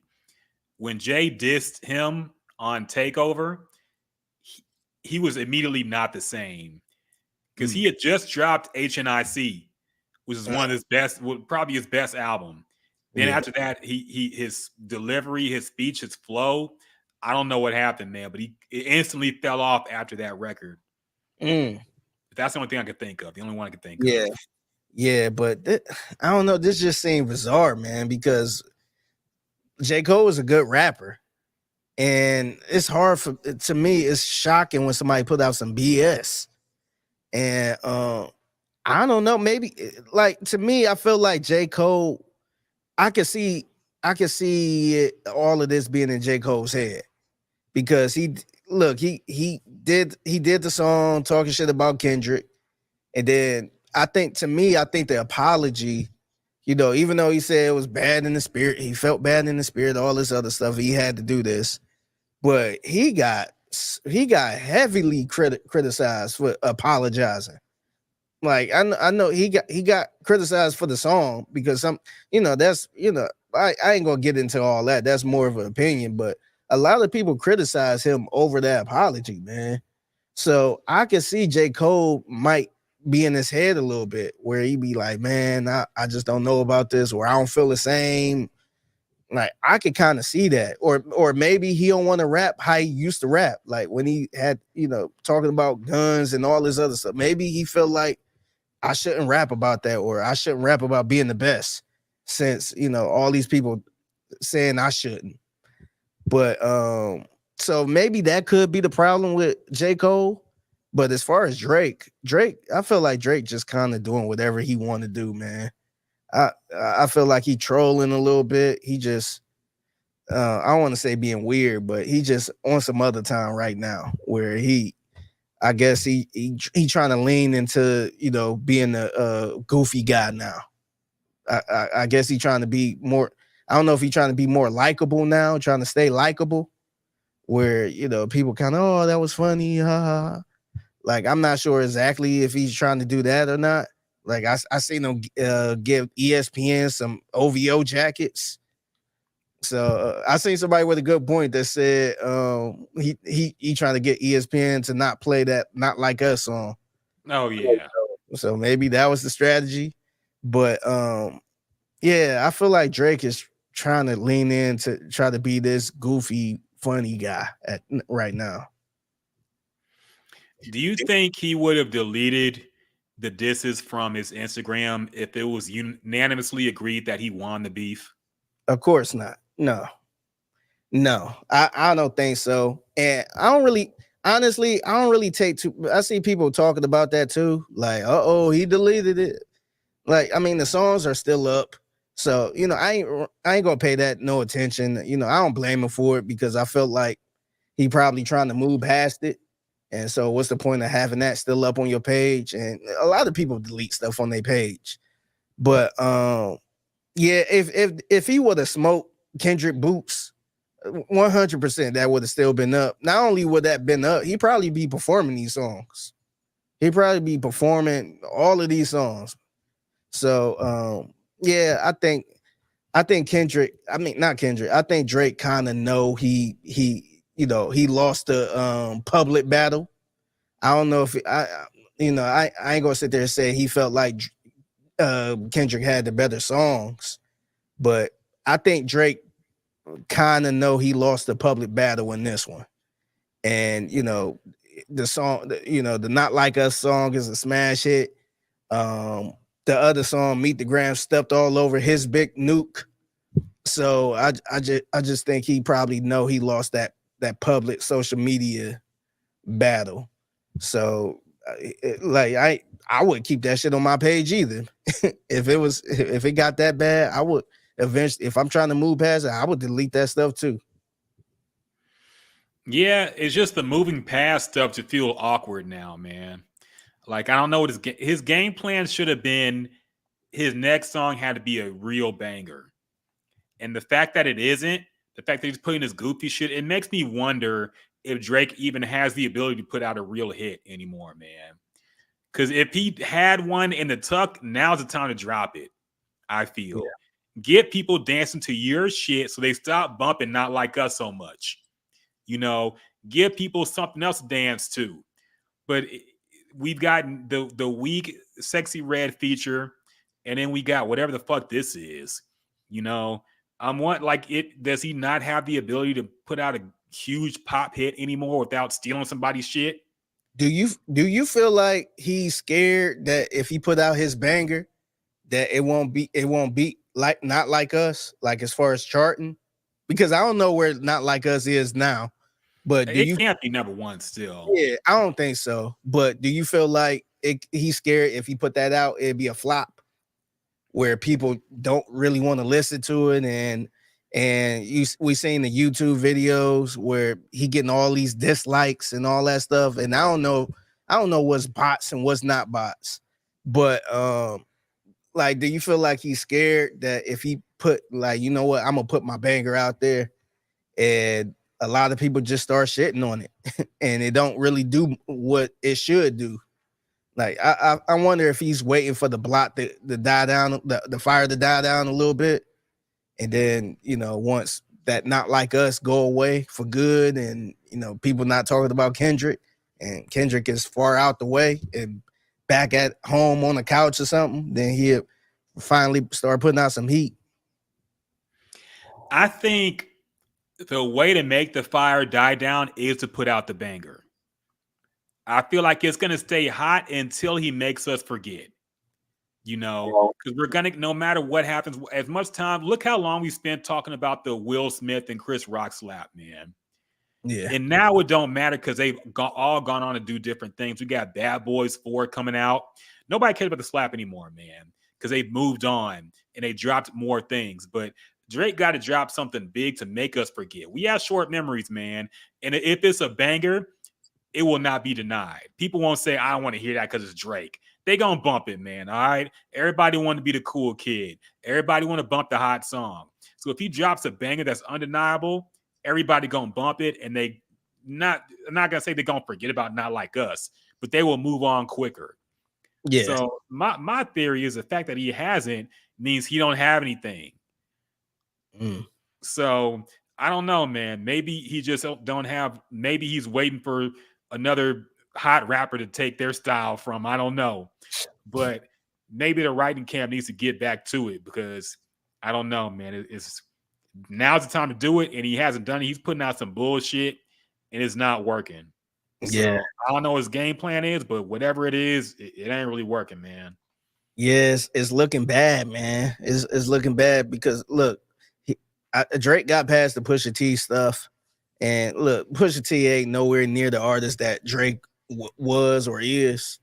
So it was easy to just. I think that was around the time he made the Tootsie Slide, right? I think that was around the time he made a song like that where it was kind of going, which is funny because Kendrick said you ain't gonna Tootsie Slide your way out of this one. Yeah. But I think. I agree with you, man. I think he do need to put out some fire. And look, he got enough stands and fans where that song could go number one. But I wonder if I wonder if he could either, like you said, A, don't have anything to put out, or B, he probably scared. He probably don't want it to flop, man. Because like the last couple, because like I said, with the beef, he put out his nuke. That got stepped on. So I wouldn't even say that. I guess technically that was a flop because it didn't do anything. But his other song, that Heart Part 6, that song flopped. Like, we talked about that song for 2 seconds, man. It wouldn't even work doing the podcast over. And I wonder if he just nervous about putting a strong song out there, and he getting a reality check, or you think he gonna get a reality check that nobody is really checking for him now, or it really hurt. So yeah. Gene on YouTube says Kendrick did so much psychic damage to Drake and J. Cole, they ended up doing those horrible features. Yeah, J. Cole in particular, look, to be honest, I didn't think the feature was that bad, but it really got shitted on, man. I thought it was a typical kind of corny J. Cole verse. At least the flow was nice on that song. He killed it with the flow. The lyrics were corny, but J. Cole got a lot of corny lyrics, man. I wasn't sweating over that. But it feels like, I don't know, things are different now, man. I feel like J. Cole, I never heard him get shit on this much. People have shit on him before, but it was overboard for this Grippy song, man. And like I said, it was corny, but people really went above and beyond shitting on it. So yeah, man. And Drake has flopped before, man. It happens when you put out a lot of music. So that's not too surprising. But yeah, man, I'm surprised that their inability to really bounce back from all this drama and beef, man. This is supposed to be the top 3, man. It can't be only one that's succeeding in them, and nobody else can put out any hot music no more. Yeah. So I don't know, man. It's crazy. And the worst part is this dude Kendrick put out all this shit, and we haven't heard a peep from him until recent about this little show that's going on. Like, this dude ain't saying a word, man. That's scary, man. He really might be the boogeyman. Really though, man. Because I feel like one thing I learned about him, he pays attention closer than we thought.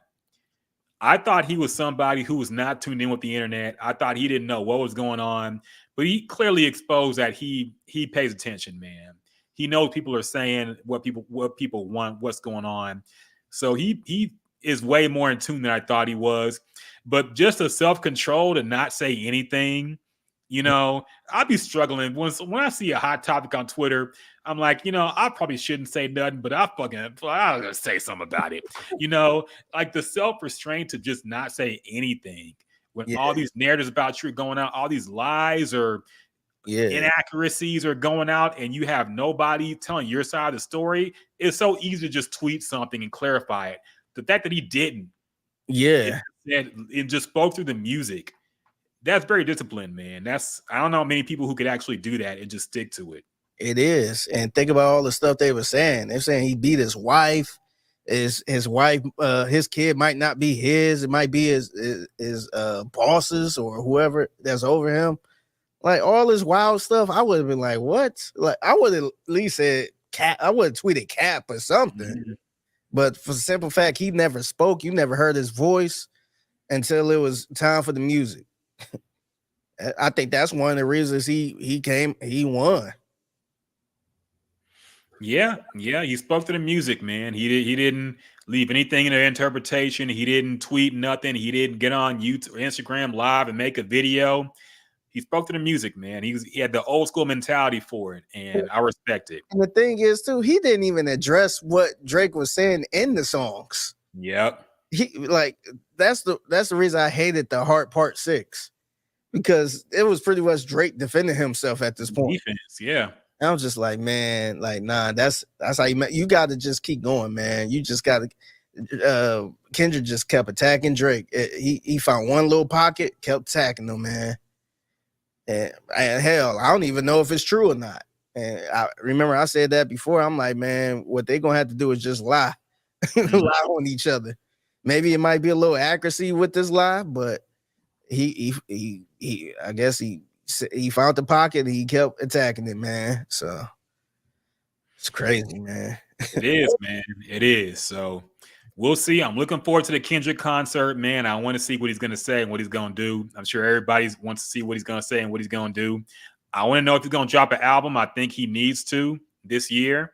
He's got all the hype around him. He's got the songs tearing up the charts. I think it's time to drop an album, but we'll see if he drops one or not, man. We have no idea what Kendrick will do, is evidenced by all these years. So we'll see. But I'm looking forward to the show at least. Kind of quick speed run through some topics, man. There's a lot that happened this past couple of weeks. Start with the WNBA, man, which has become a very hot topic on social media lately. And sports talk. Yeah, I've never heard anybody, the Houston Comets had a four-peat back in the 90s, won 4 championships back to back. And I didn't hear as much about the WNBA back then in Houston than I have in the past couple of weeks with Caitlin Clark. So yeah, I think their team is like 1-11 or some shit. Yeah, they're awful. They're awful. And she's not even playing well at all, really. But this is a hot topic. Of course, there is a hard foul that got everybody upset. There is reports of somebody running up on their bus. What's her name? Kath something. I forget her name now. But somebody ran up on her team. The lady who hard fouled Caitlin Clark. Somebody ran up on her their team bus and was saying crazy shit. Everybody done chimed in, all the right wing and left wing and everybody. You got Stephen A. Smith getting in trouble on First Take, getting called out for not caring about the WNBA before all this happened. Just madness, man. Madness. A race war, gender war, every war. You get political war. Every work culture war, any war you could think of has been involved in this WNBA story, man. Yeah. So, Figgy, what are your thoughts on all this dialogue concerning Caitlin Clark? And do you think she's being treated unfairly harshly by the other players in the WNBA? Unfairly harsh. I would say no. Look, man, it's still the WNBA, man. These girls play too. They play hard too, but I do think it's a target on her, man.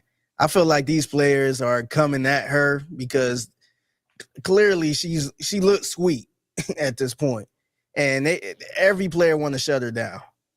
I think everybody feels some type of way about the coverage and how the media is only focused on her and all that stuff. So I think they are trying to shut her down for sure. And I don't know, teach her a lesson or what. I don't know if she talk a lot of smack. I don't know what it is, but to me, I think the perfect sign of this was the girl that was shooting the free throw. And she had one more free throw left, but she forgot because she was so focused on trying to get back to Caitlin Clark. And she was like covering her up, and everybody looking like, what's going on? And this girl had another free throw, man. She shot one free throw and then hurry up and got back on defense, literally covering her up like she Pat Beverly or some shit. So at that point, I'm just like, all right, like this girl is embarrassing herself right here. But look, man, if Caitlin Clark is that girl, she'll get through this, man. She gotta get stronger. She gotta fight back, man. Like, I don't know, she gotta punch somebody in the face or what. But they're gonna keep doing this, man. For some reason, these girls feel some type of way about this. People pretty much crowning her the savior of the WNBA, which could, it could have some truth to it. I mean, it's more eyes on the WNBA now. But if you're a girl in this league, you want to shut that down. So I kind of get it. I think it's a little bit.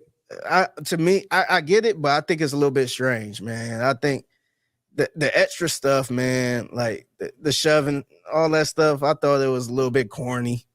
Like, it just came out of nowhere. I think the girl called her a bitch. I don't know what Caitlin Clark said before then, because a lot of people saying, "Oh, she be talking smack too."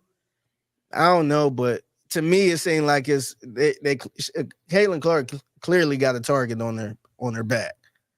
But like I said, it's the WNBA, man. I guess that's how they play.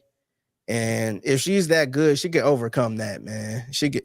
If she can't overcome this, then she's not who we thought she was. Yeah. Look, man, I think as men, as a society generally, period, not even just men, women too, I think we see women do something and we think that it's overboard or out the norm. But then if we saw this in the NBA, we would think, stop crying about it. Big deal. It's the NBA, man. I brought this up last time about Jeremy Lin. When he got locked down and harassed by Mario Chalmers, nobody really came, maybe some of his fans, but nobody, NBA fans weren't saying that was unfair. They were saying, welcome to the NBA, man. You're going to get fouled. You're going to get checked until you earn respect in the league. You know, just because you have respect in the media don't mean you have respect in the league. You got to earn it, man. So, look, this is just what happens. I think women fight too, man. I watch a lot of MMA. At least I did for a while. I kind of cooled off on it now because the UFC just got stupid according to me. But I used to watch MMA a lot. I watched UFC, and the hypest fights were the women's fights sometimes, man. Like, they really be getting into it, and there's a lot of skill involved. It's just intense, man. So, you look, when women fight, they have the same competitive drive in their pro sports. So I think we make a mountain when we see women do certain things that men do that we're used to just seeing men do. But in sports, it's just normal, man. You know, it's competition. You know, tensions are high. You know, and yes, some of it is jealousy, of course. You know, they see somebody come in without having earned anything and have all this coverage and press. Yeah, there's going to be some people feeling a type of way about it. Yeah. But I don't think it's a big deal, man. I will say this, though.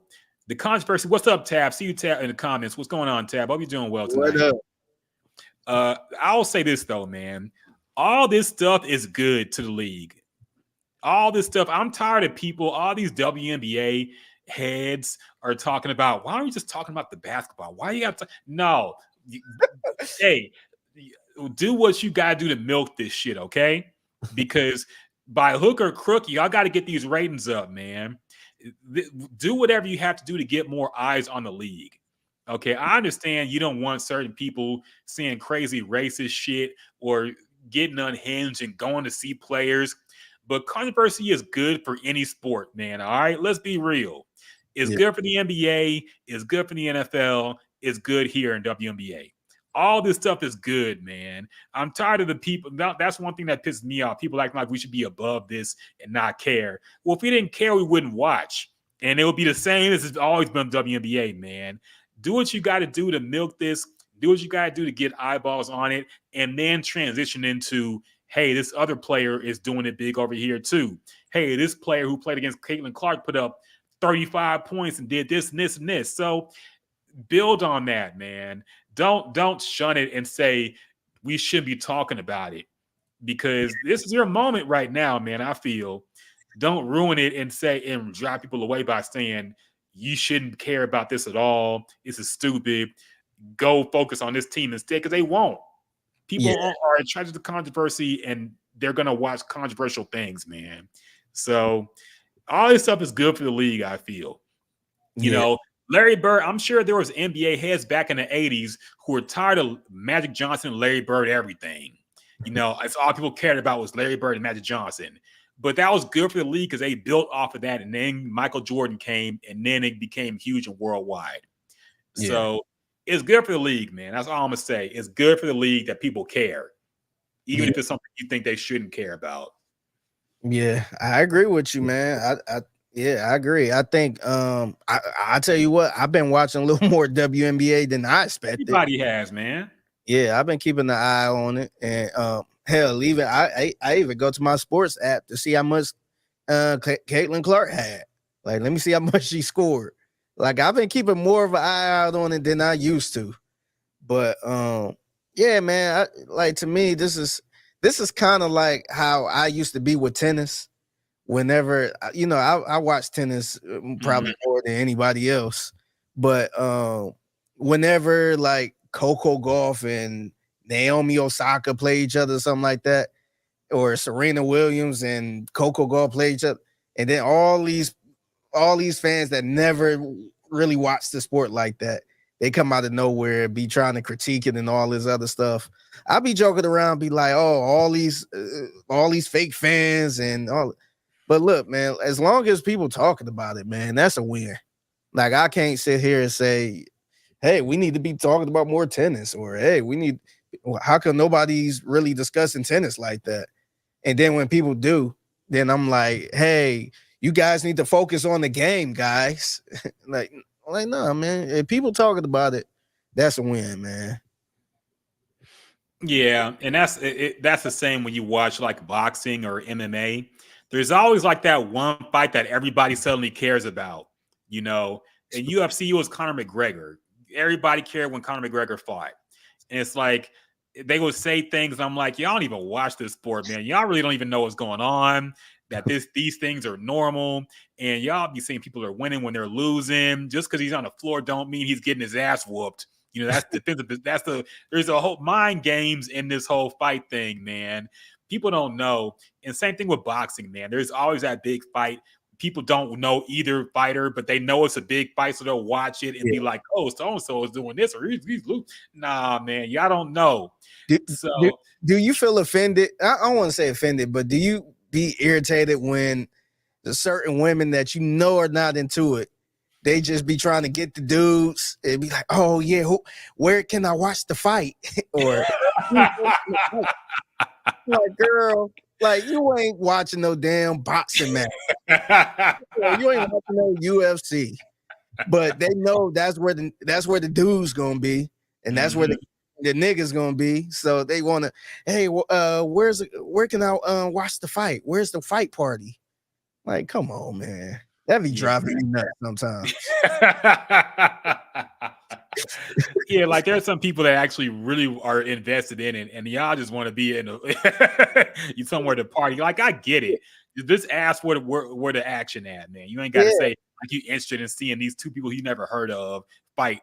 Yeah, to me that's similar to people saying, anybody having a Super Bowl party? It's just like, you don't care about no football, man. Yep. Nuts. Same thing. Some people acting excited because the U.S.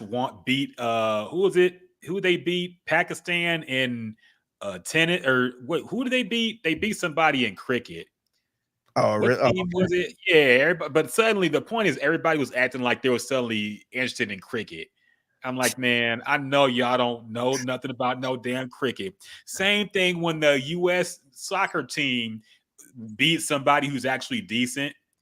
They act like, oh, yeah, we the best. Nah, man. Y'all don't know the U.S. team is ass, honestly, man. We don't compare to the best teams in the world. We're one of the worst, honestly, for how big and how much money there is in this country. And how how bad our soccer team is, man. And they used to be pretty good back in the day. Yeah. Pretty good. Now it's just they kind of embarrassing, man.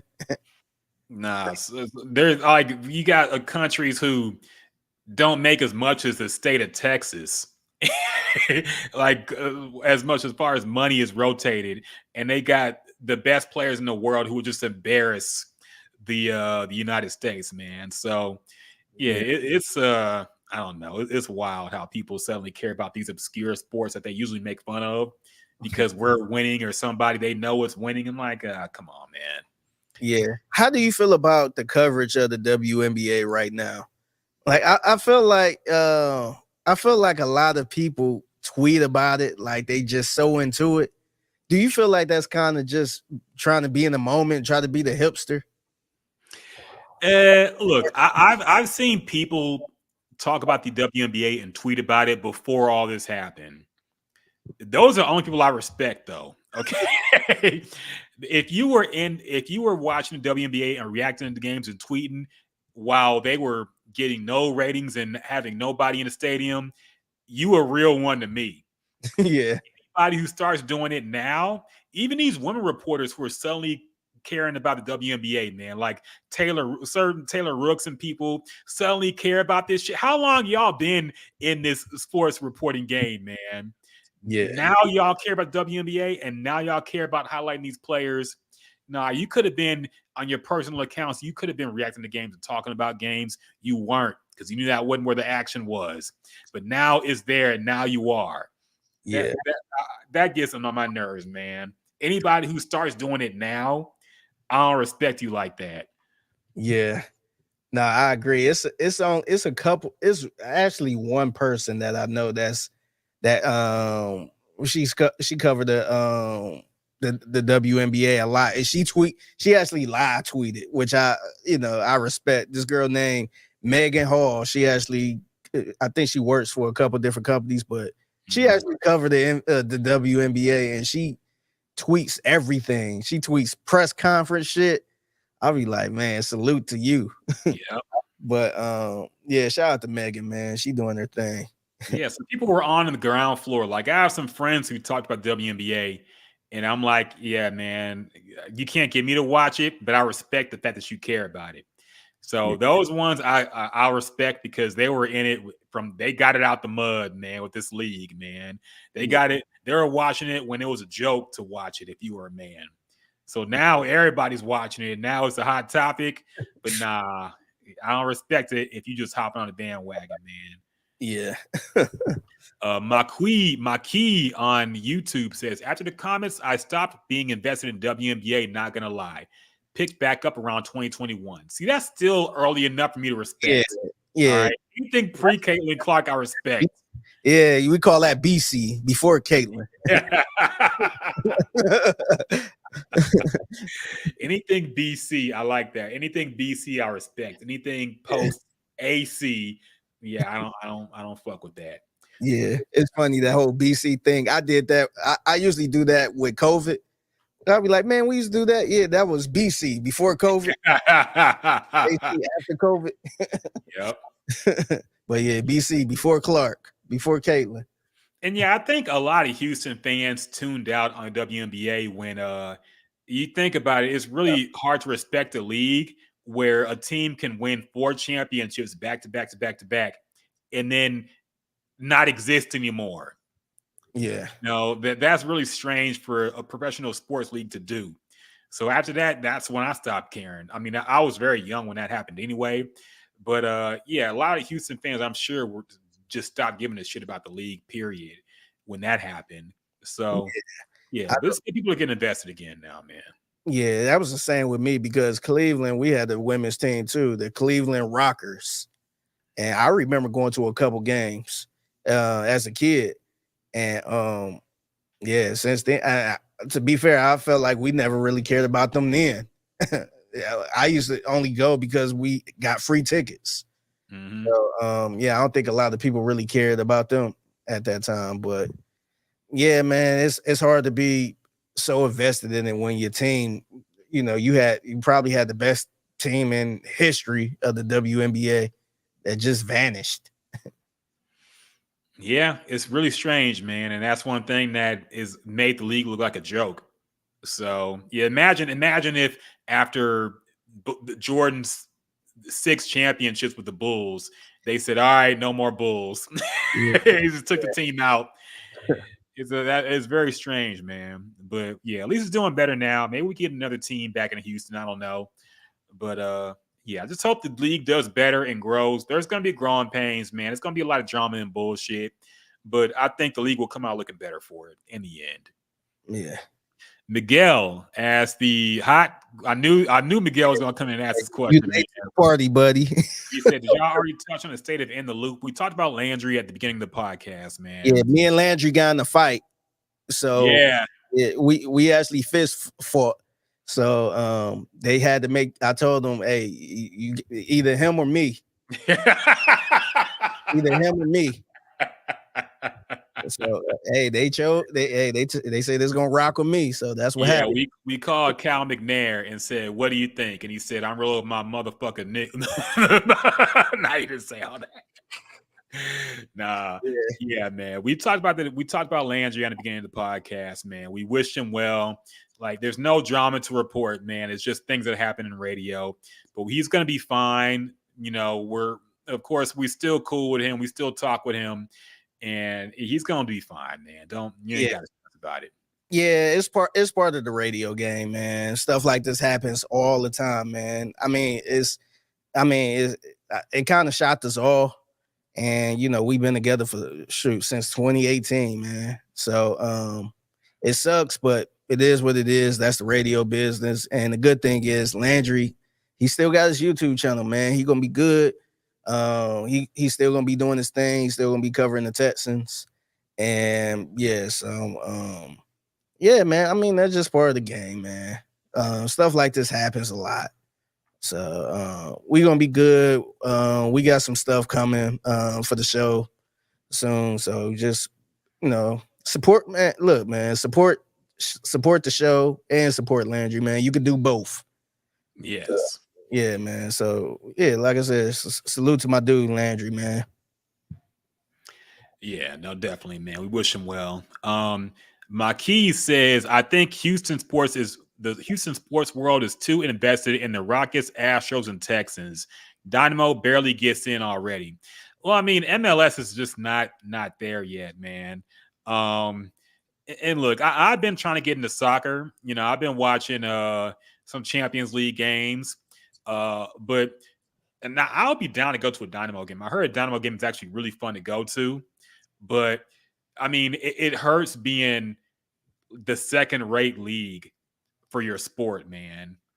That's the thing. That's kind of like the arrow. Like, if you're a second-rate hockey team, you ain't gonna get people invested in it. If you're consider a second-rate soccer league, it's hard to get invested in it, man. You know, you see the best players in the world, and none of them play in the MLS, man. It's Messi, yeah, but he's washed. Okay, he came here for a paycheck. Yeah, so, a giant paycheck too. Yeah. So I mean, he's washed, but everybody else is not there yet. So I get why, you know, the people aren't too invested in the MLS yet. Hopefully it gets better. Hopefully soccer in America just gets better in general. Yeah, but it's just not there yet.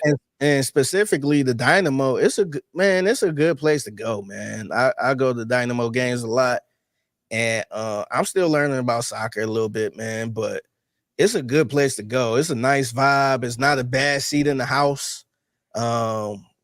It's cool, man. I like going to Dynamo games. I actually interviewed the head coach. I want to say a couple weeks ago. So I got a chance to talk to the head coach for the Houston Dynamo, Ben Olsen. It's actually on sportsradio610.com.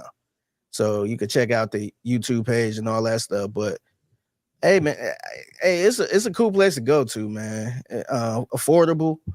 And I think a lot of people are sleeping on that. I think if you ain't got nothing to do, you want to take the family somewhere, man, hit up a Dynamo game. Yeah. I see Miguel asked some questions we're just not going to get into, man. Like, look, we've said what we're going to say, dog. Like, honestly, do you think this is like a group meeting and we got all together and talked about? It had nothing to do with numbers and all that stuff, man. Sometimes it's like this stuff is above our heads.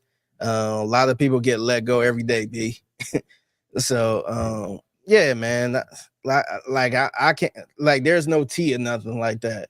Sometimes corporate or, you know, the bosses and stuff just decide to make a decision, man.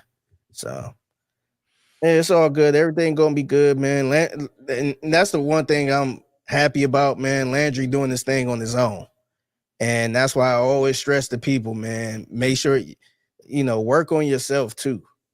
Because you never know what can happen with, you know, big jobs like this. You want to make sure you establish yourself. And, you know, whenever that time comes, you'll still be good, man. Because often you'll see a lot of people that's not really doing that. They just focus on the company and don't have anything. And when they get let go, now they trying to start a podcast and all that. They start from square one. Mm-hmm. And it's like, man, like, you should have been doing that. So he gonna be good, man. So, and honestly, I think we gonna be good too. It sucked. That's my friend, but look, everybody gonna be good, man. I think it's for the best. Yeah, definitely, man. Jenny P on what's going on, Jenny P? Shout out to Jenny P. Matt Juan What's Kim is up? on YouTube. Miguel, okay. Look, all the rumors you've heard about what happened with Landry are not true. Okay. Yeah, you just talked about a rumor that Figgy talked about at the beginning of the podcast, which I laughed at. I That told Jim you. Crane. I really thought he was joking. I didn't think people actually seriously thought this happened. That Jim Crane called 610, a station that's not affiliated with the Astros, and had Landry fired. Okay. None of the rumors you guys are circulating on Twitter are true. I'll say that much. Okay. So anything you heard, take with an extreme grain of salt because it's not true, man. All right. This is why I'm starting to reconsider all my beliefs and conspiracies because y'all really will just believe anything y'all cook up. It's Yeah. really crazy, man. It's kind of scary too. Yeah, nobody got anybody fired, man. Nobody got that much power, first of all. I ain't got that much power. None of these hoes had that much power to snap a finger and get somebody out of here. Nobody got that, man. Yeah. My key on YouTube says, I'm glad sports personalities are doing multiple jobs now, one for the paycheck and something to build for yourself. Kudos to you guys. You will continue to grow. Thank you, man. We appreciate any support you guys give us, man. We really appreciate it. You know, me and Figgy both got our own separate things going on. He has full-time work. I have full-time work. We love to link up and do this podcast thing. We love to have our full-time thing, of course. But you know, we do appreciate all the support you guys give us, man. We really do. Even if I be making fun of people like Miguel for his conspiracy theories, man, we do really appreciate the support you show us, even just by showing up, watching, leaving a comment, leaving a like, subscribing. We appreciate all that, man. So thank you very much for that. For sure, man. And for people that not familiar with this, we started this podcast because we wanted to do something different outside of sports radio 610. And you know, we talking about stuff that we necessarily won't talk about on the radio. We talk a lot of hip hop entertainment stuff, and just kind of we shooting the shit with everybody. Yeah. So yeah, man, we're gonna continue to do this. Yep. Moving on. Oh yeah, I forgot we didn't cover this. The Rolling Stone article on Diddy. I kind of skimmed through this. Honestly, man, there was really nothing mind-blowing in this to me.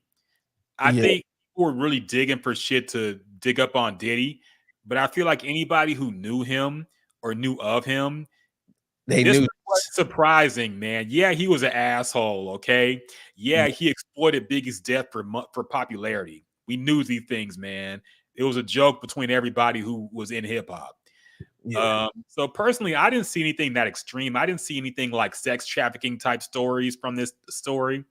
I just saw things like, Rolling Stone wanted to put Biggie on the cover, and Diddy said no because he's dead. Put me on the cover. And it's like, I'm promoting. Yeah, and it's like, that's dickhead behavior, but we knew that. Look at the "I'll Be Missing You" video, man. All right, why is he dancing all crazy and doing all that? I recently watched that video, and it looks crazy as like a tribute video to somebody who died.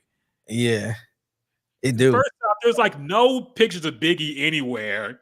It's all just Diddy crashing a motorcycle, and what the fuck was that about? And then he just starts dancing in the rain and doing all this crazy shit. And it's like, what the fuck is going on, man? Yeah, and too, I think, and we kind of seen it from Diddy even before Biggie died, man. Like, it's the reason Suge said all up in the videos, and like he wanted to be a star. He wanted to be a star more than Biggie. But the other thing in this article that I kind of breezed past it too, but like it was clear as day that Biggie wanted to leave. He wanted to leave Bad Boy.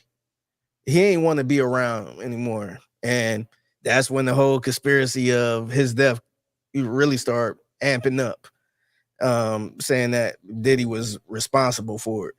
But yeah, man, I think to me, it would have been surprising. That's one of them things I wish we could have seen play out, seeing, you know, Biggie alive and seeing where he would have went afterwards. Because I told people I don't know if he would have stayed with Bad Boy the whole time. And that's where that hope, to me, that's where stuff like Tupac and all that stuff, how people say, oh yeah, he's the greatest of all time, and what he would have been if he actually stayed alive. Whether he would have been on the level of a Ice Cube that just, you know, people don't really, you know, respect him for his MC game like they would have if he would have passed away early. Because Biggie, like, he was really good. I think he was the best ever. But he was on Bad Boy. It was a lot of talent on Bad Boy, and all of them got stuck. Like, I think every last one of them pretty much got stuck. So I wonder if Biggie would have been that one that got stuck too, where, you know, he could have been like a Mace, where he had a couple good albums or a good album and was pretty much locked into that deal forever. So it kind of had me thinking a lot, like, damn, like, would it been some beef, you know, with him and Puffy, if, you know, because obviously Puffy wasn't just gonna let him go. So it kind of had my mind racing a little bit. What would have happened if he actually stayed alive? Yeah, that's one of the biggest what ifs, man. Even arguably more so than Tupac, man. So I feel like we knew what happened to Tupac if he lived, man. Number one, he was going back to jail because he was out on parole. He was on film beating somebody up. So he would have went back to jail, man. But as far as Biggie and what had happened to him if he didn't get killed, that's very interesting, man. I don't know. Would he have stayed with Bad Boy? Probably not. But would Puffy get as big as he did or even close without Biggie's death, so blowing him up?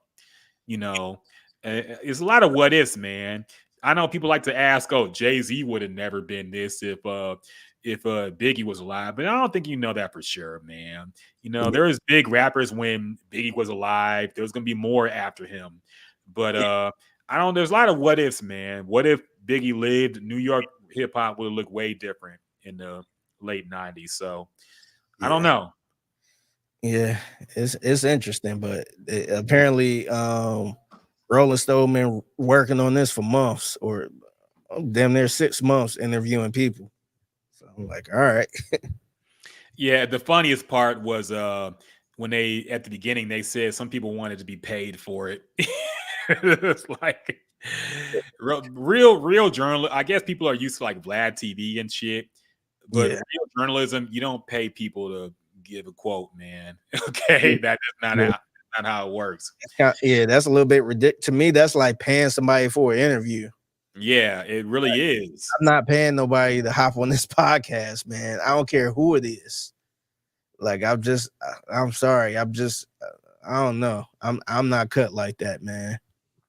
Yeah, that reminds me, sidebar, of how because I saw you retweeted that too, when somebody said that, you know, rappers don't do this for the money, or they don't do it for the art, you know, they just do it for the money, and a lot of people are trying to argue that. I'm like, 100% they do it only for the money, man. Yeah. Come on. I was actually, and the funny thing is, shout out to my man Big Sarge, but he actually added a couple rappers in there that I wasn't really familiar with, and I guess they actually doing their thing, like big time rappers, but I just wasn't familiar with them.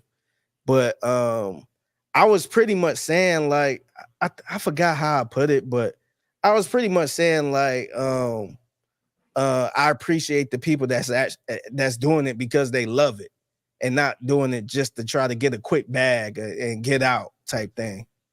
And I guess the guy one of the rappers totally misunderstood what I meant or what Sarge was trying to say or something like that.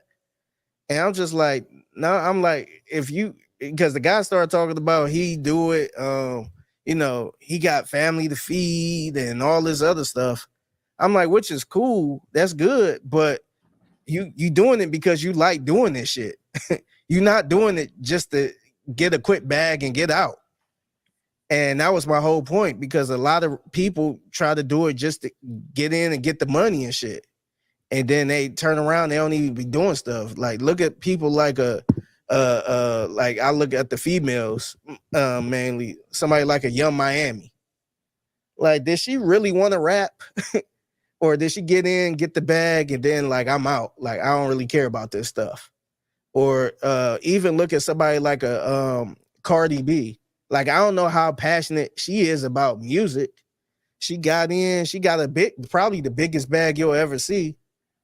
And she's off doing other stuff, man. She even mentioned how she ain't putting an album out this year. And her label actually tweeted and said, yes, an album is coming out from her. So I feel like that's a weird situation going on right there. But I just feel like people that really love music, you gonna do music regardless, man. At this point, it's fun. It's therapeutic. Not because you only doing it for a bag and that's it.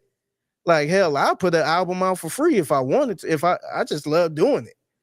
But now I just feel like people just jump in because they see the Cardi B's.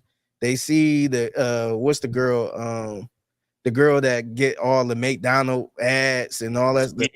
Sweetie. They see people like Sweetie just jump in and girl never even put an album out and she getting all this money and stuff and fame.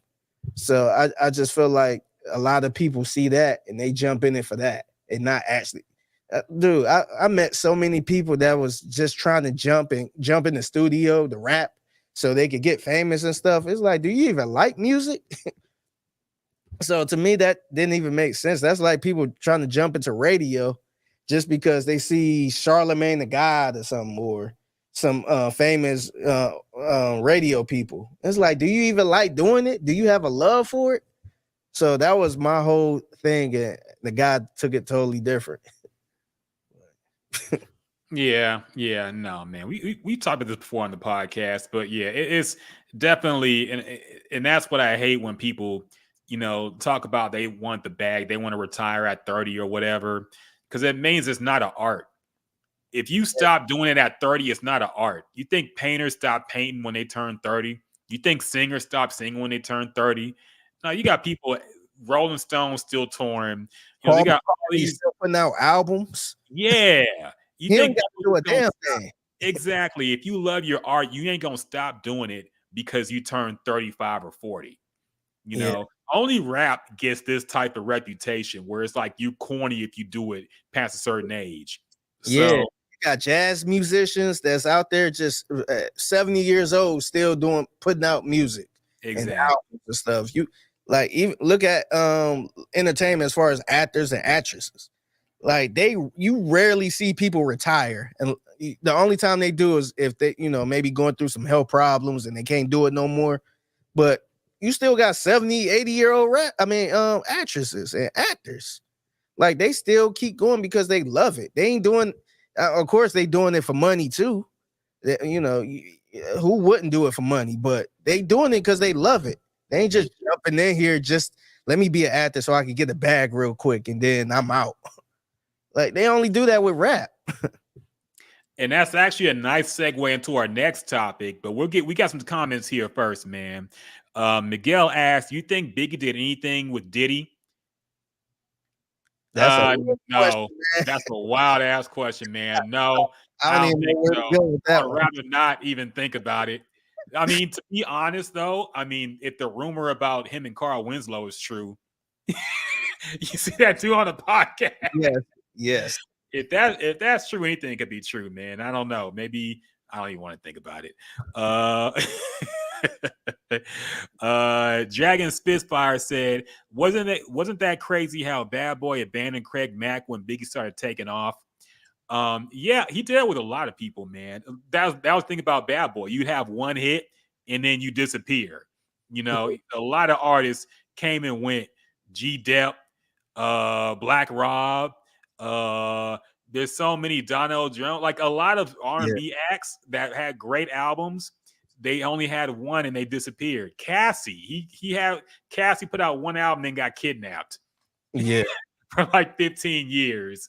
So that's the thing. He would let you have a hit, then you disappear, man. He wouldn't let you put anything else out. Same thing happened to Mace.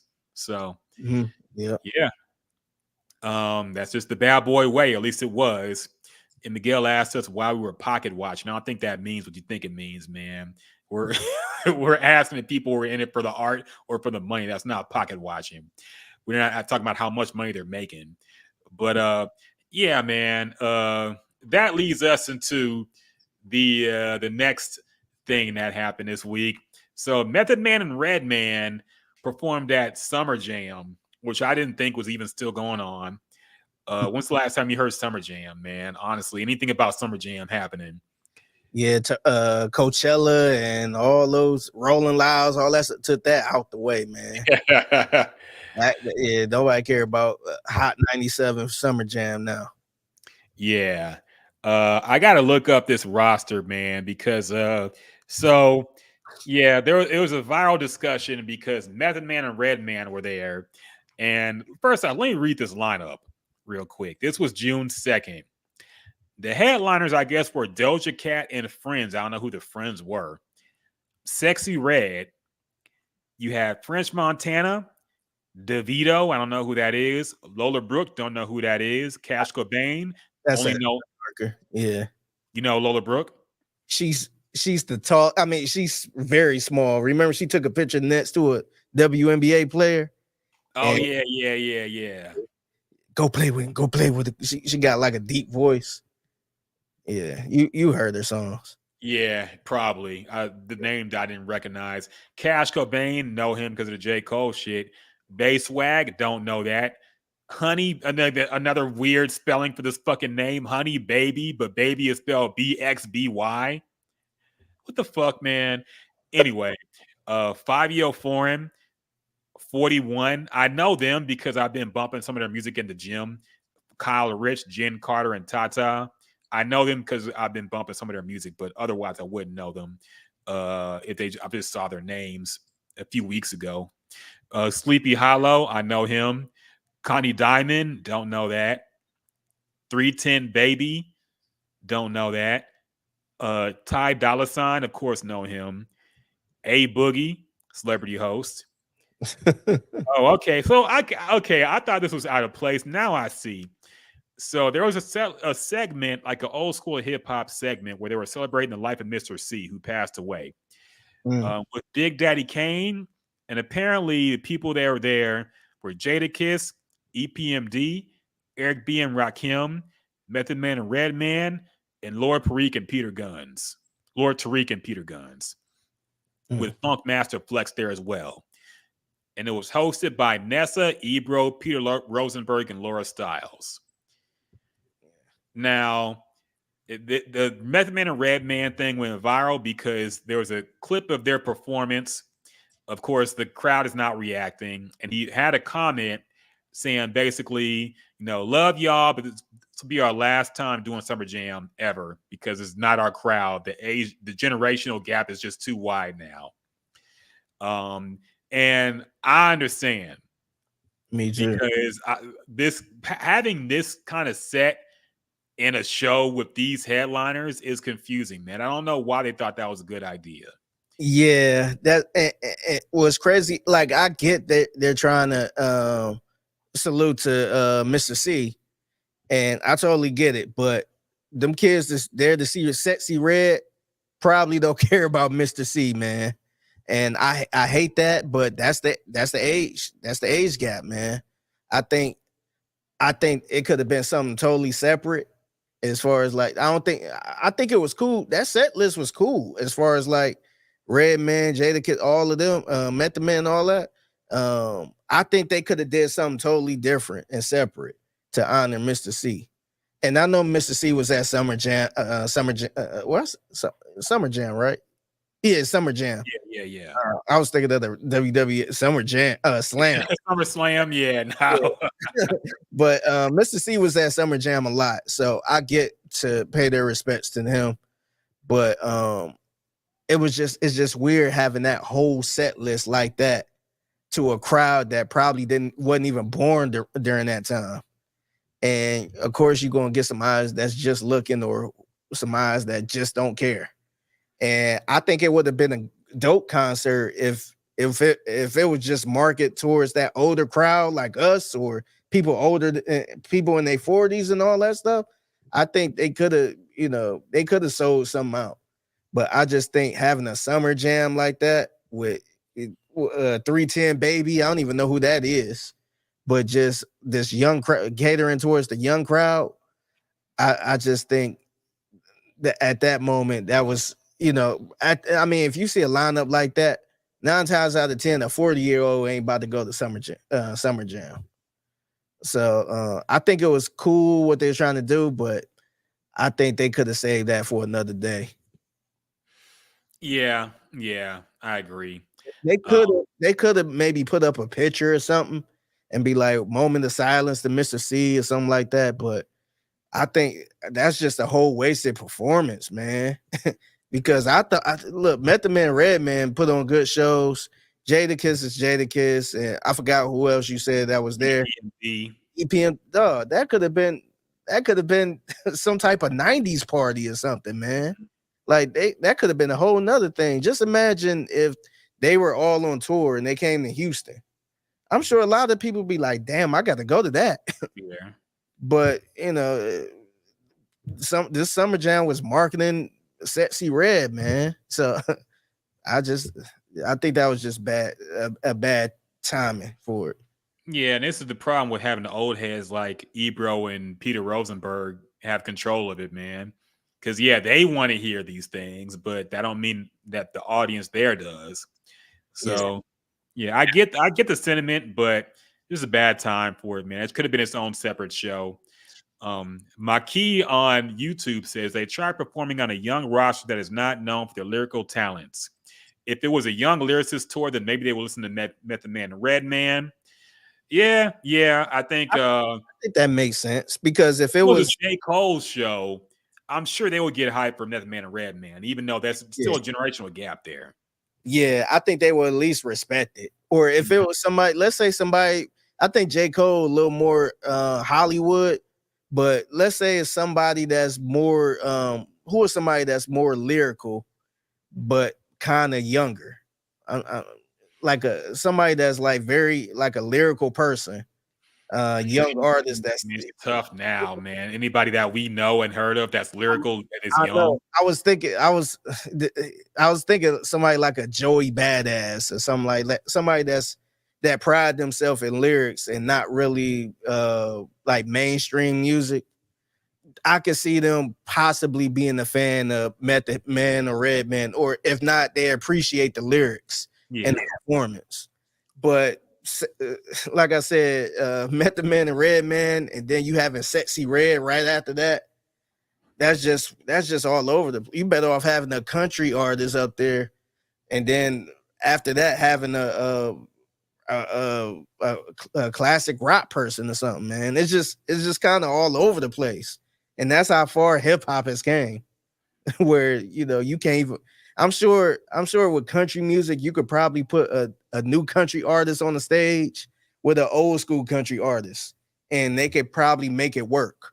And I'm sure some of them fans will know some of the older country, but you can't even do that with hip hop, man. I can't go to a hip hop show with my son and be like, yeah, they got Method Man up there, and then, oh yeah, by the way, they got Young Boy Baby 1, 2, 3 or something. Like, it won't even mix right. Yeah, nah, it really doesn't, man. With hip hop, the generation gap is just too crucial, unfortunately. And it's segregated too, man, because yes, it is. The young people talk shit about the old hip hop and lyrics and all that stuff, and vice versa. The older people talk shit about the young hip hop gang. To be fair, I think it's like that in every genre too. I think rock and country goes through that as well. There's new country that old country heads don't fuck with and don't consider that country. There's rock and roll in the 90s, and people that grew up with the 70s stuff hated that. The grunge and all that stuff. So to be fair, there's generation gap in every genre, but in hip hop, especially when it's like only the young people can be hot, it hits a little harder. But it's to me, I feel like when you try to mix it a little bit with country, you could kind of work with it a little bit. You know what I mean? Like if I'm a young cat that's like the new country, I can at least appreciate the old country or know what the old country is because my father listened to it or something like that. But with hip hop, it's like a heated rivalry at this point, man, where they don't even respect the young artists. The young artists don't respect the old artists. There's no, like Sexy Red ain't getting up there like, hey, yeah, everybody give it up for Jada Kiss, y'all. There's no mutual respect with it, man. It's just like it's like divided, and where you can, it's like what's that saying? It's like mixing oil and water or whatever it is. Like it don't even mix right. So yeah, and I think I place some of that blame on the older crowd too, man. Yeah, the younger crowd can be disrespectful and act like, oh, that old shit. I remember there was a whole period of time where people were shitting on Tupac for no reason and saying, oh, he wasn't that, he wasn't lyrical, we're better than him. But I put the blame on the older generation because I don't feel like they even try to understand what the young people see in this new music. They hear, and look, I used to be like that too, but I listen to a lot of younger artists now, and I get it. I'm not going to sit here and act like, it's my favorite type of rap, but I get what they see in it now, man. I get that they prioritize the flow and the beat and the vibe over the lyricism. I get it. But a lot of people, they gonna call it mumble rap. They gonna say this is garbage. People will shit. The older generation is gonna shit on everything new that the young people are into. They gonna say this ain't what I liked when I grew up, so this ain't really hip hop. And that's what drives the young people to disrespect the old hip hop because they saying, well, you don't like my shit, but I listen to your shit. It don't sound like the shit I like, so I don't fuck with that either. Mm-hmm. So I blame the old heads got to take the blame too, man, because they don't even try to see what the young people are into or what they see in the music.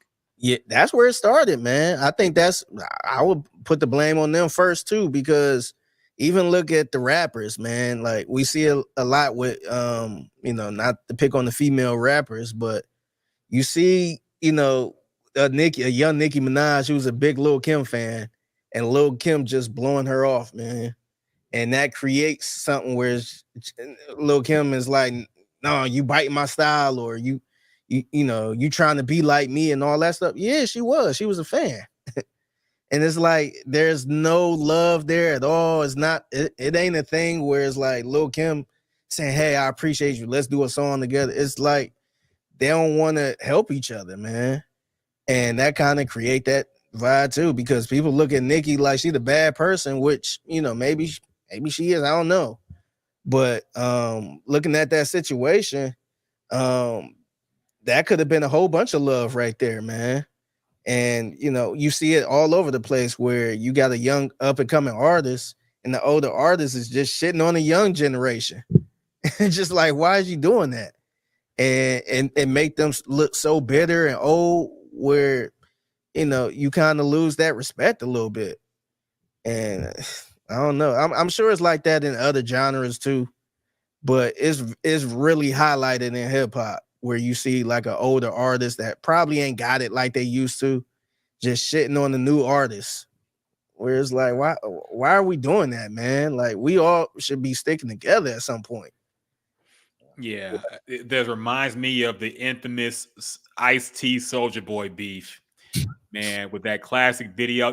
That video recently circulated because Ice-T during the Kendrick and Drake beef, he said some stupid shit like, don't ask me about rap beef, I only care about getting money, or some stupid shit like that. And somebody quoted that with the Soulja Boy clip from the video. He said, listen, Mr. Ice-T, you must understand, shit's different now. I mean, when you was born, people were still driving wood cars. I didn't realize people did know that was a real thing, because I guess the Boondocks had a episode about that with the rapper who got clowned, and they didn't know that was a Soulja Boy reference. They didn't even know the Soulja Boy thing was real. And I'm like, how'd y'all not know? That was a legendary YouTube video, man. One of the first viral videos on YouTube. That shit was so funny, man. But yeah, we think about that. Like, what was offensive about Crank That by Soulja Boy? Why did old heads hate that song? It's just mindless hate just to hate, man. What about that song is not hip hop? compared to Rapper's Delight. I don't get it, man. Like Rapper's Delight was some lyrical miracle song or some shit. It's the same goofy dance song. Yeah. I don't get it. Yeah, it's just I don't know. I just feel like people just hating on it. And like I said, you ain't gotta like it. You ain't got to sit there like it, but it's just I don't know. It's like people try to have this standard, like, oh, what is that? That ain't hip hop and all this other stuff. That was an innocent ass song, man. If anything, you should talk about the violent songs, man. That should be the ones you should be like, nah, man, that's not how it's supposed to be, or something like that. I would get that, even though I disagree with it a little bit, but I would understand that. But Crank That is an innocent, fun song that's gonna live until we die, man. That song gonna be at every single wedding, no matter what. So I don't know. I just think people get kind of bitter. And Ice-T told Soulja Boy to eat a dick, man. It's crazy. He was 16 at the time, by the way. He was a kid, man. He said Soulja Boy eat a dick. That song is ass. It's terrible. That ain't hip hop. Why? Crank That? Of all songs you could say that about, Crank That is offensive to you. You told him to eat a dick. That's Ice-T was wilding at that time, man. I don't know what was wrong with him. Yeah. But yeah, man. My key on YouTube asks, what do you think about the older generation of rappers coming out with singles and albums now? A la the Dog Pound, Lady of Rage, DPX, Nas, etc. We love that, man. You know, we just talked about the new Ghostface album, which was good. So, you know, as long as it's good and it has high production value, I fuck with it. I don't like the naming it the sequel of your classic album. I don't like fucking Only Built for Cuban Links Part 2. You know, don't do that shit. I hate that. You want to get Donkey Style Part 2? Yeah, no, don't do Chronic Part 3 or whatever the fuck you're up to now. Like, don't try to revive your most popular album and do a part 2 20, 30 years after the fact. I don't like that. But other than that, I fuck with it, man. I like the fact that more artists are getting comfortable. And after seeing Nas do it, you know, at 50 years old, still putting out high quality, just won a Grammy. Yeah. You know, still doing high quality rap music. So I like it. I like the fact that they're proving that there's no age, there shouldn't be an age cap for rap. You can rap. Yeah, no, I agree. And you know, the other thing I like too, I don't think we talked about this. This happened a few months ago, but Juvenile actually shot a video to one of his old. I saw that 400 Degrees. Yeah, I thought that was really fly, man. I think somebody like a Juvenile who still damn near look and sound the same. I thought that was perfect for him, man. To shoot a video to an old, you know, B-side classic or something like that. I think a lot of artists should look into that, man. Somebody like a Nas, just imagine him shooting a video to an old song from his first album. I thought that was genius from Juvenile, man. I thought that was super dope. Yeah, I liked it too, man. It's one of my favorite Juvenile songs, man. I think that might be his best song, honestly. I want to say that was the last song on 400 Degrees too, but that shit was fire, man. I still quote it. He said, "You far away from y'all." At the very end, I quote that line when everybody talks about, you know, being safe in a new environment when you go traveling. Juvenile said, "You far away from your home, you an alien," which is true, man. Like if you away from where you grew up or where you live, you in foreign territory, man. You an alien. So carry yourself accordingly. But yeah, that song is classic, man. Yeah. I eat, sleep, shit, and talk rap. Yeah. That's not even Mercedes on TV. I bought that. That was dope, man. I would love to see like somebody like Nas shoot a video for what's that? Got a Gun? Or I Gave You Power. Yeah. He needs. Yeah, it's just a little like classic songs that don't have a video, man. Just imagine Jay-Z shooting for something for like Can I Live? Or like I probably wouldn't want to see Jay-Z do anything old, but yeah, man, I like that. Yeah, it's too much time has passed with Jay-Z. Yeah, he was totally different too. Yeah. Yeah, but I would like to see some other rappers do that eventually, man. Just Jadakiss should cut a video for his Who Shot Your freestyle. That would be dope. That shit has gotten a new life after the verses. Yeah. It's become way more popular now. So he should do a video for that. Yeah. But, yeah, it would be nice to see. Yeah. He's a dick, you pussy, y'all know.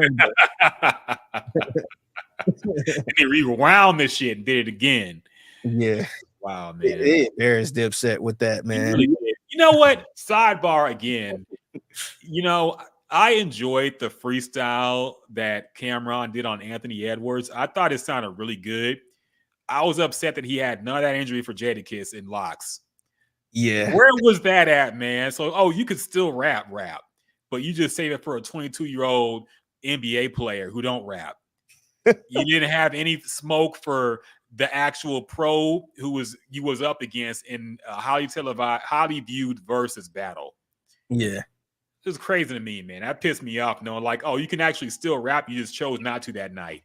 Yeah. He was holding the flag for you, man. I was a Dipset fan, dog. We was rooting for you. And I was a fan of both. But I just knew Dipset was gonna come out and be the better squad, man. And I embarrassed myself. And I was a fan of both, man. I was like a diehard fan of both. And I slept on the locks, man. Yeah, man. They had I remember when he tried to do a little freestyle and it just didn't work. When Cameron tried to say something, he got booed. He got booed in New York, man.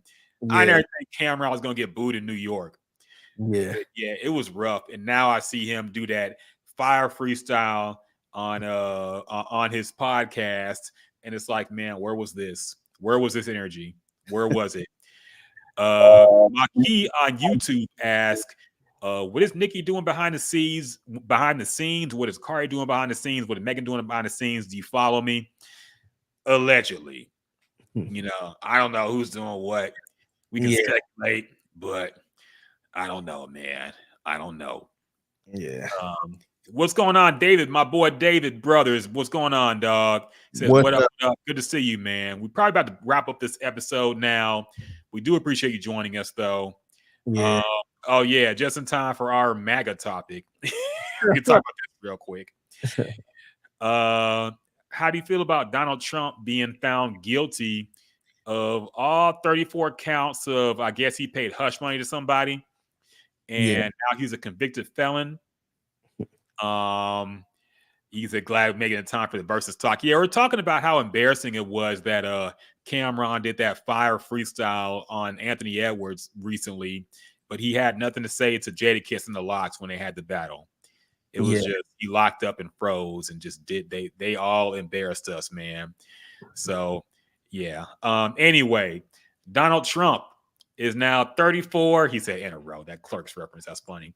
34 counts of whatever the fuck paying somebody hush money. He's a convicted felon now, technically. Figgy, we know you were a Donald Trump supporter. Make up a lie. I was wondering where you're going. You're like, Figgy, I know you're Hey man, I seen you. I seen the hat in the background. You try to hide it on the podcast, man. I seen it in the studio. But high key, there was some it's just some random hat right here. Dog. Sidebar, there is somebody I don't know if he's still there, but I remember at the height of this Trump shit, there was somebody in the sales office who had a hat. I remember that. I remember that. It was like proudly out there. He wanted everybody to know. Yeah. And the funny part is, I guess somebody took it. I don't know if somebody joking around with it or what, but remember he sent a mass email. My MAGA hat is gone or something. You know, please bring it back to my desk. I'm like, what in the world? It's crazy. Dog. People be stealing shit at the office, though. I lost a jacket there that I just never found. I don't know what happened to it. One of my jackets, the company logo I work for, it was gone one day. I don't know what happened to it. Damn. But yeah, I'm sure that was something different. I think somebody just threw that shit away. The hat, at least. I doubt somebody cooking and was wearing it. Yeah. Yeah, man. Jagan asked a good question. Where are you on June 6th? January 6th, by the way, not June 6th. Where are you on January 6th, man? Probably here working. I guarantee you I was here working. But anyway. Yeah, I remember that was a legendary day, going home watching the news. Yeah. We were it was popcorn watching that shit. Like, dog, that was, I know everybody acts like it was a traumatic experience for the country, but that was one of the funniest days on Twitter I can remember, dog. I mean, it was nonstop jokes, man. That's a good case of something that without social media might seem scary if you saw just the news. But with social media, it became very funny. And now I start to wonder, like, how many events in world history would actually be funny if social media was around at the time, man. Yeah. That's hilarious, man. Yeah. So anyway, Donald Trump being found guilty. Figgy, do you think this will impact the presidential election? Do you think this will affect anything, man? What do you think? What are your thoughts on him being found guilty of all these counts? I honestly don't think it will affect anything, man. I think he's still going to be the candidate. I think he's still going to run for president. We in the wild times now, man, because how crazy is it that you could be he could pretty much be a felon and still have a chance to run it and become president, man. It's crazy, but I don't think it's going to affect anything, man. I think he have a rabid fan base that's still going to support him no matter what, man. Like, these 34 counts don't mean squat. So I think he's still going to get the support, man. I'm interested to see how this going to pan out. If he actually going to do some time in jail, or is it just going to be like some type of house arrest or something? I'm curious to see how they really going to handle this, or is it going to be like a slap on the wrist? Yeah, the punishment, I don't even know what punishment he can get, but if he would serve jail time. But my thing is, I was really annoyed because I thought it was going to mean that it would have a real consequence. When everybody got excited about it on the left side, and I'm like, okay, this must mean he can't run for president, right? But then I checked, oh, he still can. Yeah. So I'm like, wait a minute, what was the point of it? Like, why do y'all act like this is the straw that will break the camel's back on Trump? You know, keep in mind, he's alleged rapist. You know, there's all kinds of claims about him already. You know, so I was very confused at the victory that people took, because I'm like, unless this meant he was definitely going to jail, or unless this meant he could not be president, it doesn't change anything with his base. That's kind of like, remember when they said he got impeached? Yeah. It was just like, okay, like everybody like, oh, that means he's it has to pass the Senate, and then that's not going to happen. So okay, he's nothing. I didn't really understand that, so I was just like, why is people celebrating this? But it didn't change. It ain't do anything. So I don't get it. Yeah, and I'm just upset because I didn't know a felon could be president. So this means we could have elected anybody president. But see, this is the thing too. It's weird because, like, you can't be a felon and vote for president. Yeah, but you can be president. You know what? I think after this, I think they're eventually gonna try to change something, because let's be real, man. Like, nobody thought there'd be a black president this soon. Yeah. And I think once it get close to people like a Kanye West being close to being president, or somebody else that's probably a convicted felon get close to being president, I think they're gonna look at that and be like, wait a minute, like, nah, we can't afford this. Let's set some rules for this, because they ain't have to worry about a convicted felon becoming the president for years, or a black person being the president for years. Yeah. So now I think eventually they're gonna have to set some rules, because we've seen some unprecedented stuff. So I think eventually they're gonna try to tie it up a little bit. Be like, all right. Yeah, probably. Marquis says, "Why y'all not saying the quiet part out loud?" I mean, if you're implying that nobody black with a felony charge would be like the president, you're definitely right. It's only because Trump is white, but I mean, we know that, and that's why I'm saying, like, I think eventually is we're way closer than we ever been as far as like a black person being in office, or people we seen a black person in the office, we seen a celebrity get elected to office. So now I think it's getting super close where they will have to make some type of rules to put a cap on this, because usually, only politicians get elected. Now you got somebody like a Donald Trump get elected, which I never would have thought would have happened. And Obama getting elected, I would have never thought that happened, or at least this early. And so now I think eventually they're gonna have to they probably gonna have to set some rules, because like I said, you might have a Kanye West potentially getting elected, man, if you got enough people that's might be silly enough to vote for him. So I think eventually when it get that crazy, I think they eventually gonna have to set some rules where you're gonna have to be in politics for 20 years or something. It's gonna have to be something. I think the only one they got is you got to be over the age of 40 or something like that. Yeah, that's pretty much it. So I you have think to be a natural born citizen as well. Yeah. So I mean, that's pretty much it, man. So I think eventually they're gonna probably set some rules up where you got to be in politics for at least 10 years and clean record or something. It's gonna be something weird where they go try to stop all of that.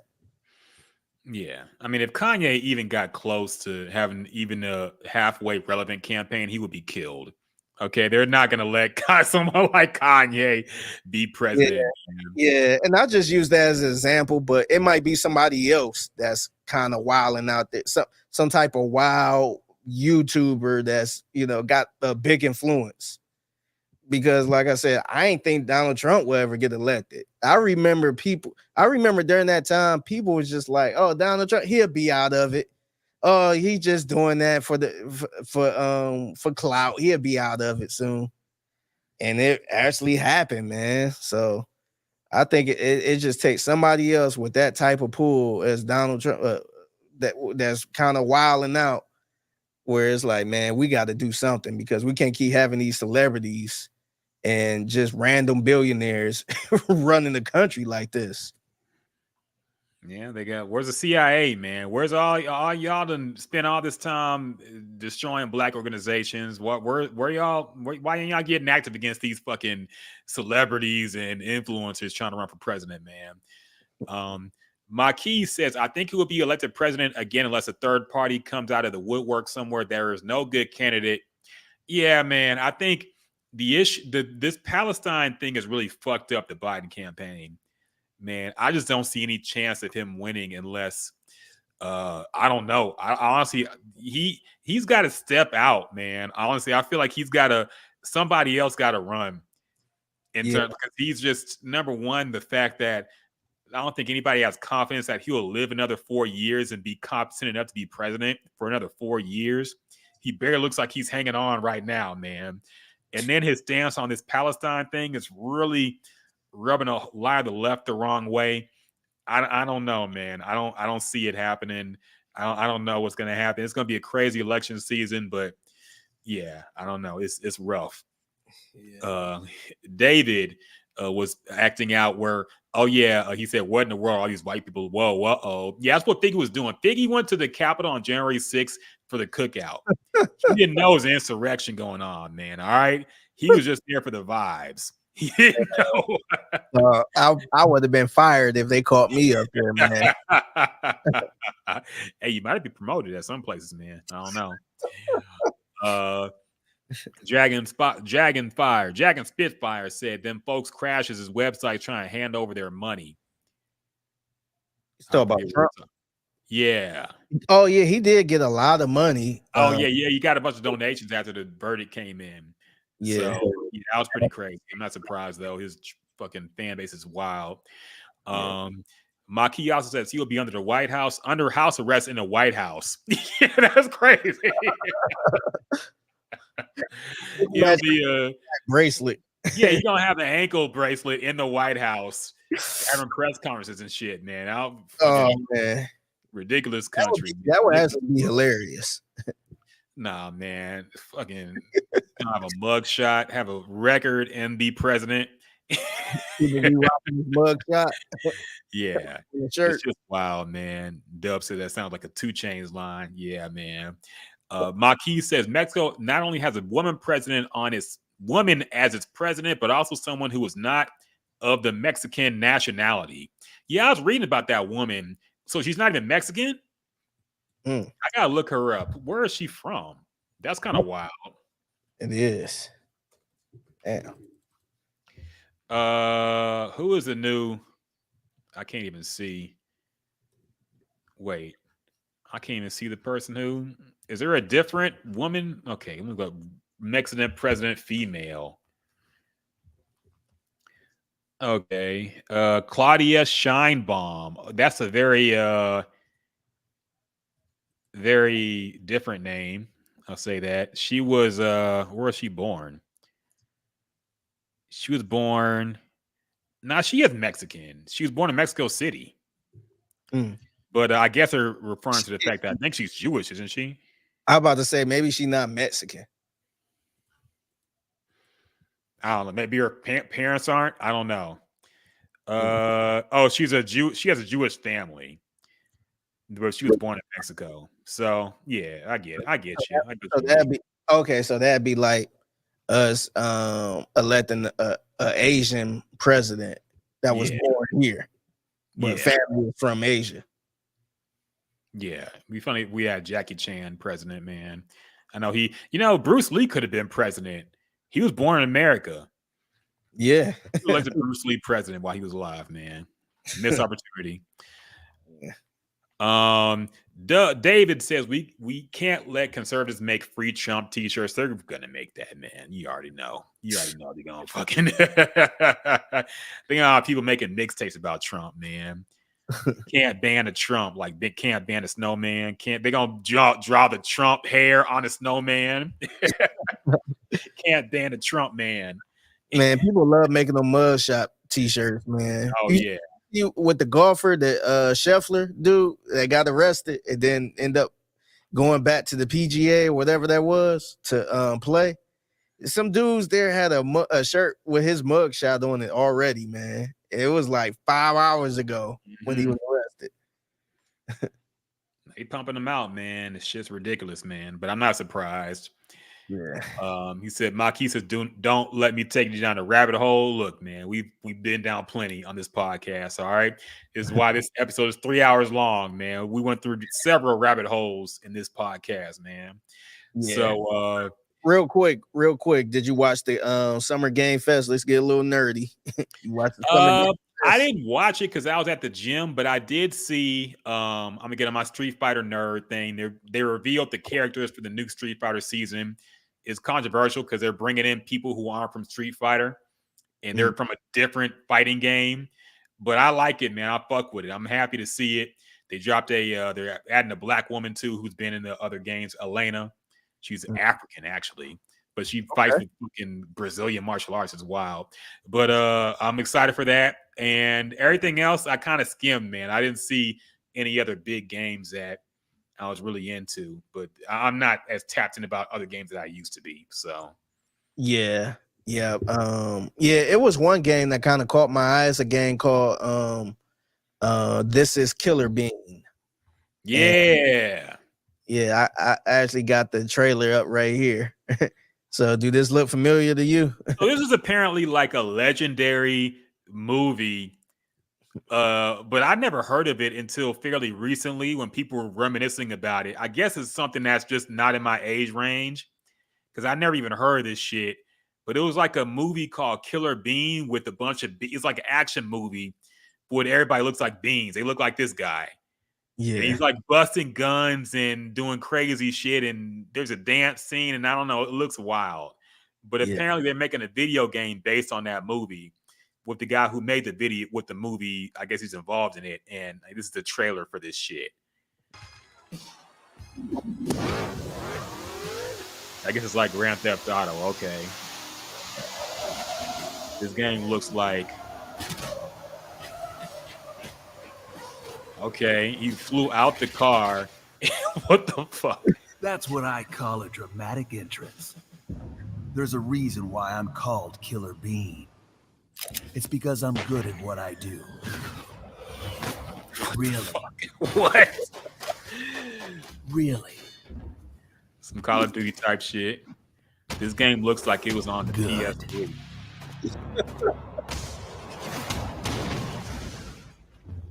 I used to be an assassin for the Shadow Agency. What the fuck? An international organization. I guess he's do anything in this game. I know. Until they lied to me and tried to kill me. Now, I'm gonna destroy them. You're the gosh darn idiot who wants to take down the Shadow Agency. Well, it is sure nice to meet you. Before you die.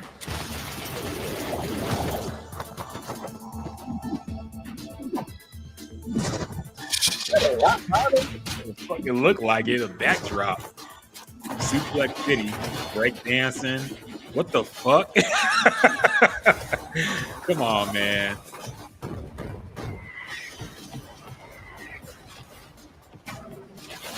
Come on, man. This game looks ridiculous. They made me who I am, and I will make them pay for it.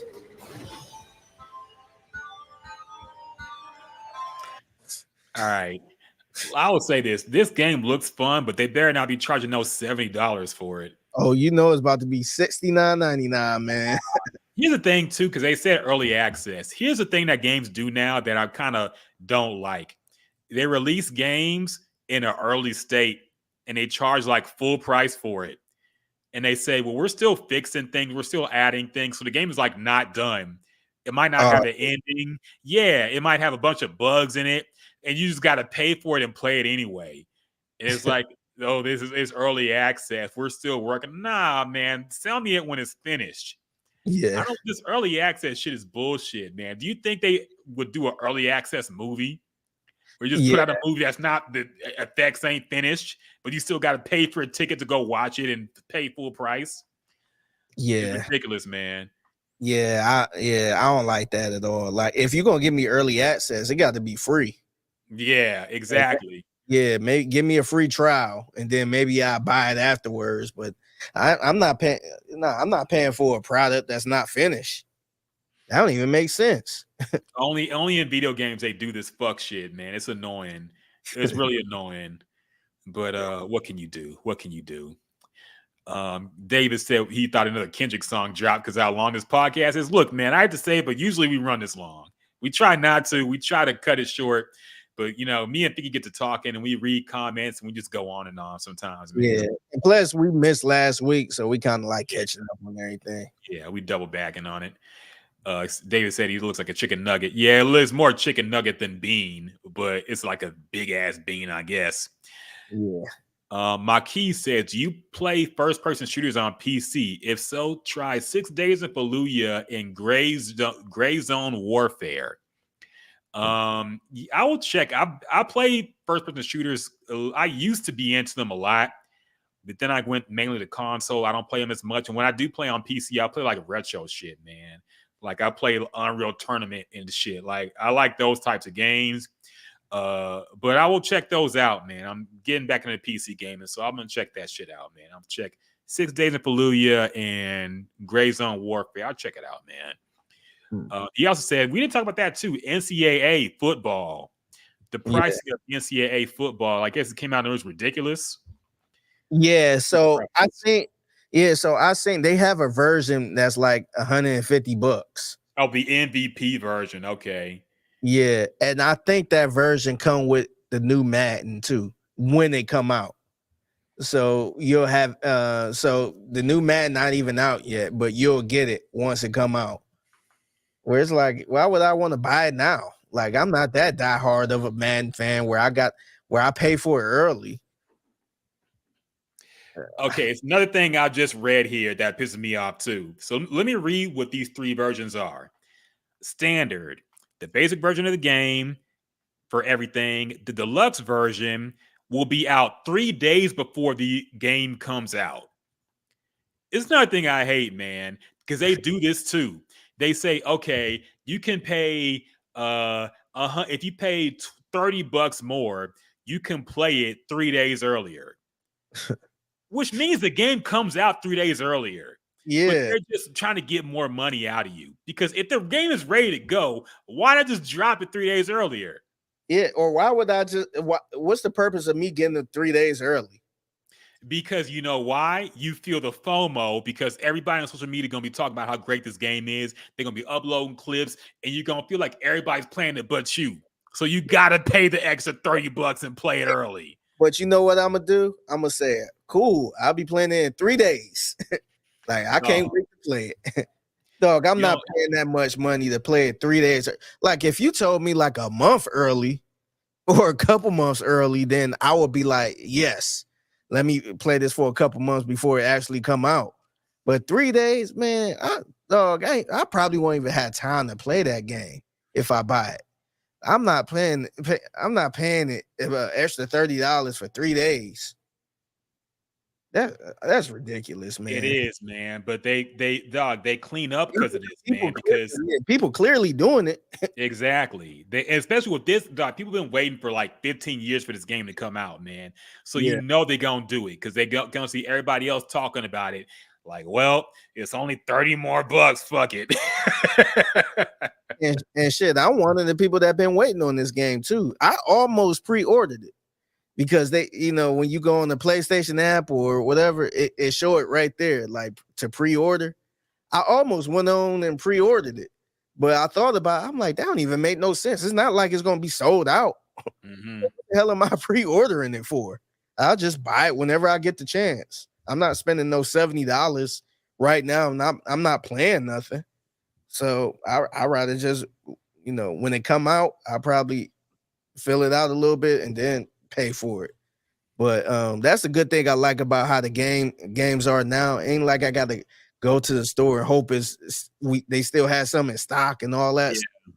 So I don't even understand the whole pre-order thing unless you this is exactly what you've been waiting on and all that stuff. But I just get it whenever I turn the game on and it's there. I pre-order. I mean, it's not extra. You could do it from your PlayStation, and a lot of times they'll give you extra shit. Like they have Final Fantasy VII come out, and if you pre-ordered it, you get like some extra stuff that helps you out in the game. So I'm like, I knew I was going to buy the game anyway, so I just pre-ordered it. And you can also have it downloaded immediately. Like you'll pre-download, and it'll have a countdown timer. So as soon as it's midnight, you can instantly start playing it. You don't got to wait to download the shit or do anything. So that's kind of useful, but the play it 3 days early thing, I don't really fuck with it, man.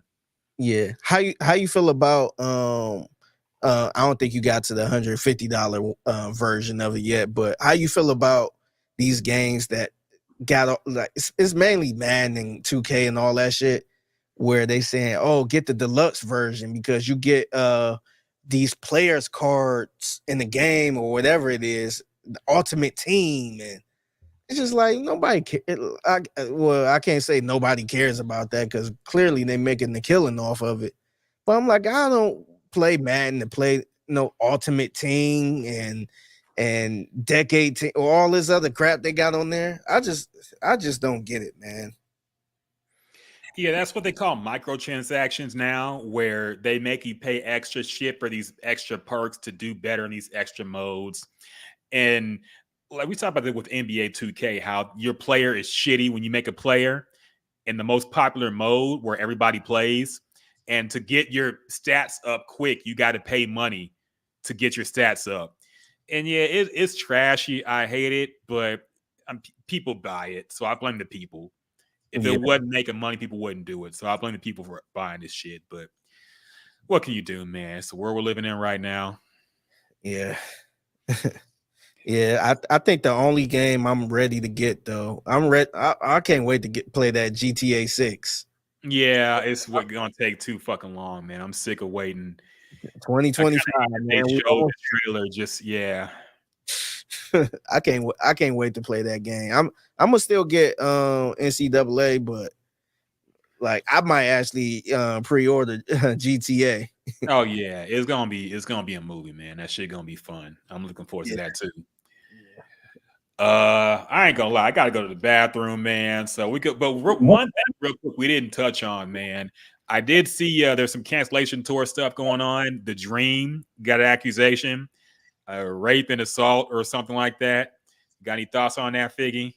I actually don't, man. I mean, I forgot about the Dream, to be honest. Me too.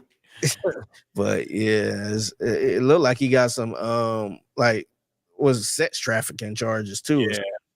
So man, he must I feel bad for him, man. It ain't looking good.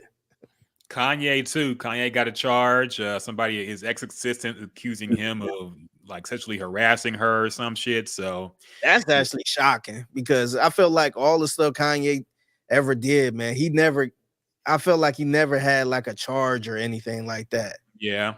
So that one is actually a little bit shocking. I'm not too surprised because I feel like the stuff he was doing to men, I feel like he was doing to women too. I heard he would like show them porn randomly and talk about some crazy shit. And I'm like, okay, if you're a man, you probably won't press charges for that shit. But if you're a woman, you probably will. So I'm not too surprised it happened, man. I feel like he was doing that shit to men. He was doing it to women too. So I'm not surprised, man. But that's the cancellation tour update for 2024. 2 other scumbags, allegedly. I don't know, but yeah. The Dream and Kanye, man. Yeah. Maybe he'd put them on the album or Vultures 2 or 3 or something. David said he was asking about her boyfriend and whatnot. Yeah, I'm not surprised. See, Kanye has been like openly admitted to be like a sex and porn addict. Yes. So I'm really not surprised that he was doing this shit to his assistants and people who knew him. Was he trying to do like Yeezy porn or something like that? Yeah. He was trying to start his own. Mind you, this man's like a born again Christian, supposed to be. Yeah. He was trying to start his own porn studio, and then he also had rants on how porn is evil. So I don't know what he's on anymore, man. Very, very confused by the Kanye, whatever the fuck he's on at the moment. But yeah, I'm not surprised at any of them. Yeah. All right. So it's been a 3-hour podcast. Let's go ahead and wrap this up, man. We go ahead and wrap this whole podcast up. Appreciate everybody who joined us, man. Everybody who chopped it up with us, man. Everybody who one more question from Maki. Says, have you guys seen the hip-hop documentary Microphone Check? It's extremely good. What's that on? Let me double check. Microphone Check. I never heard. Microphone Check documentary. It is on.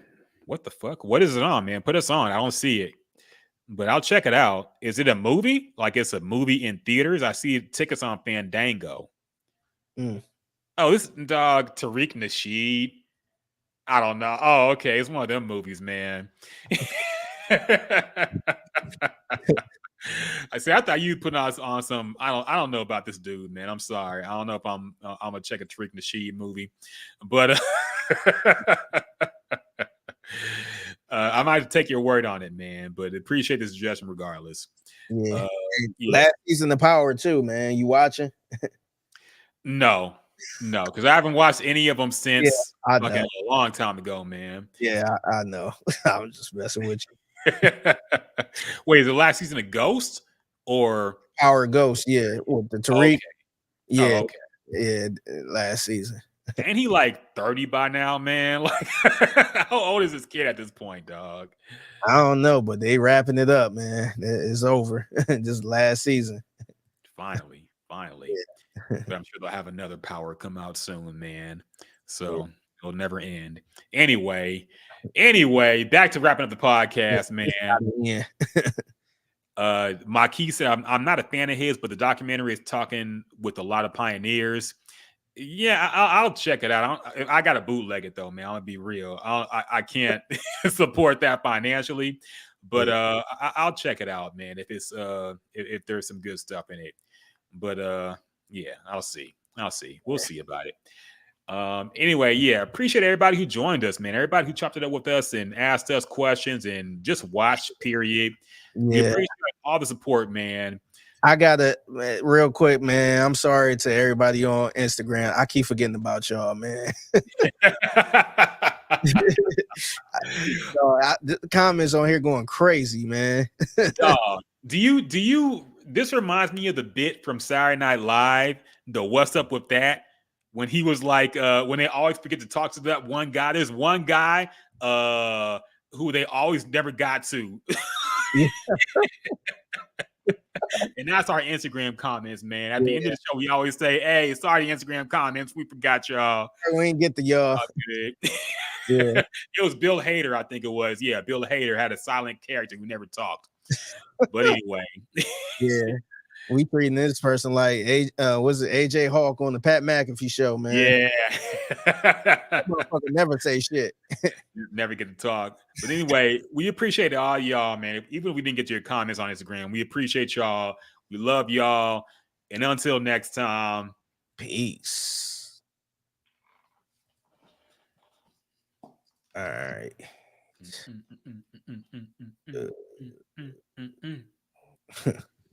We still alive, man. I thought.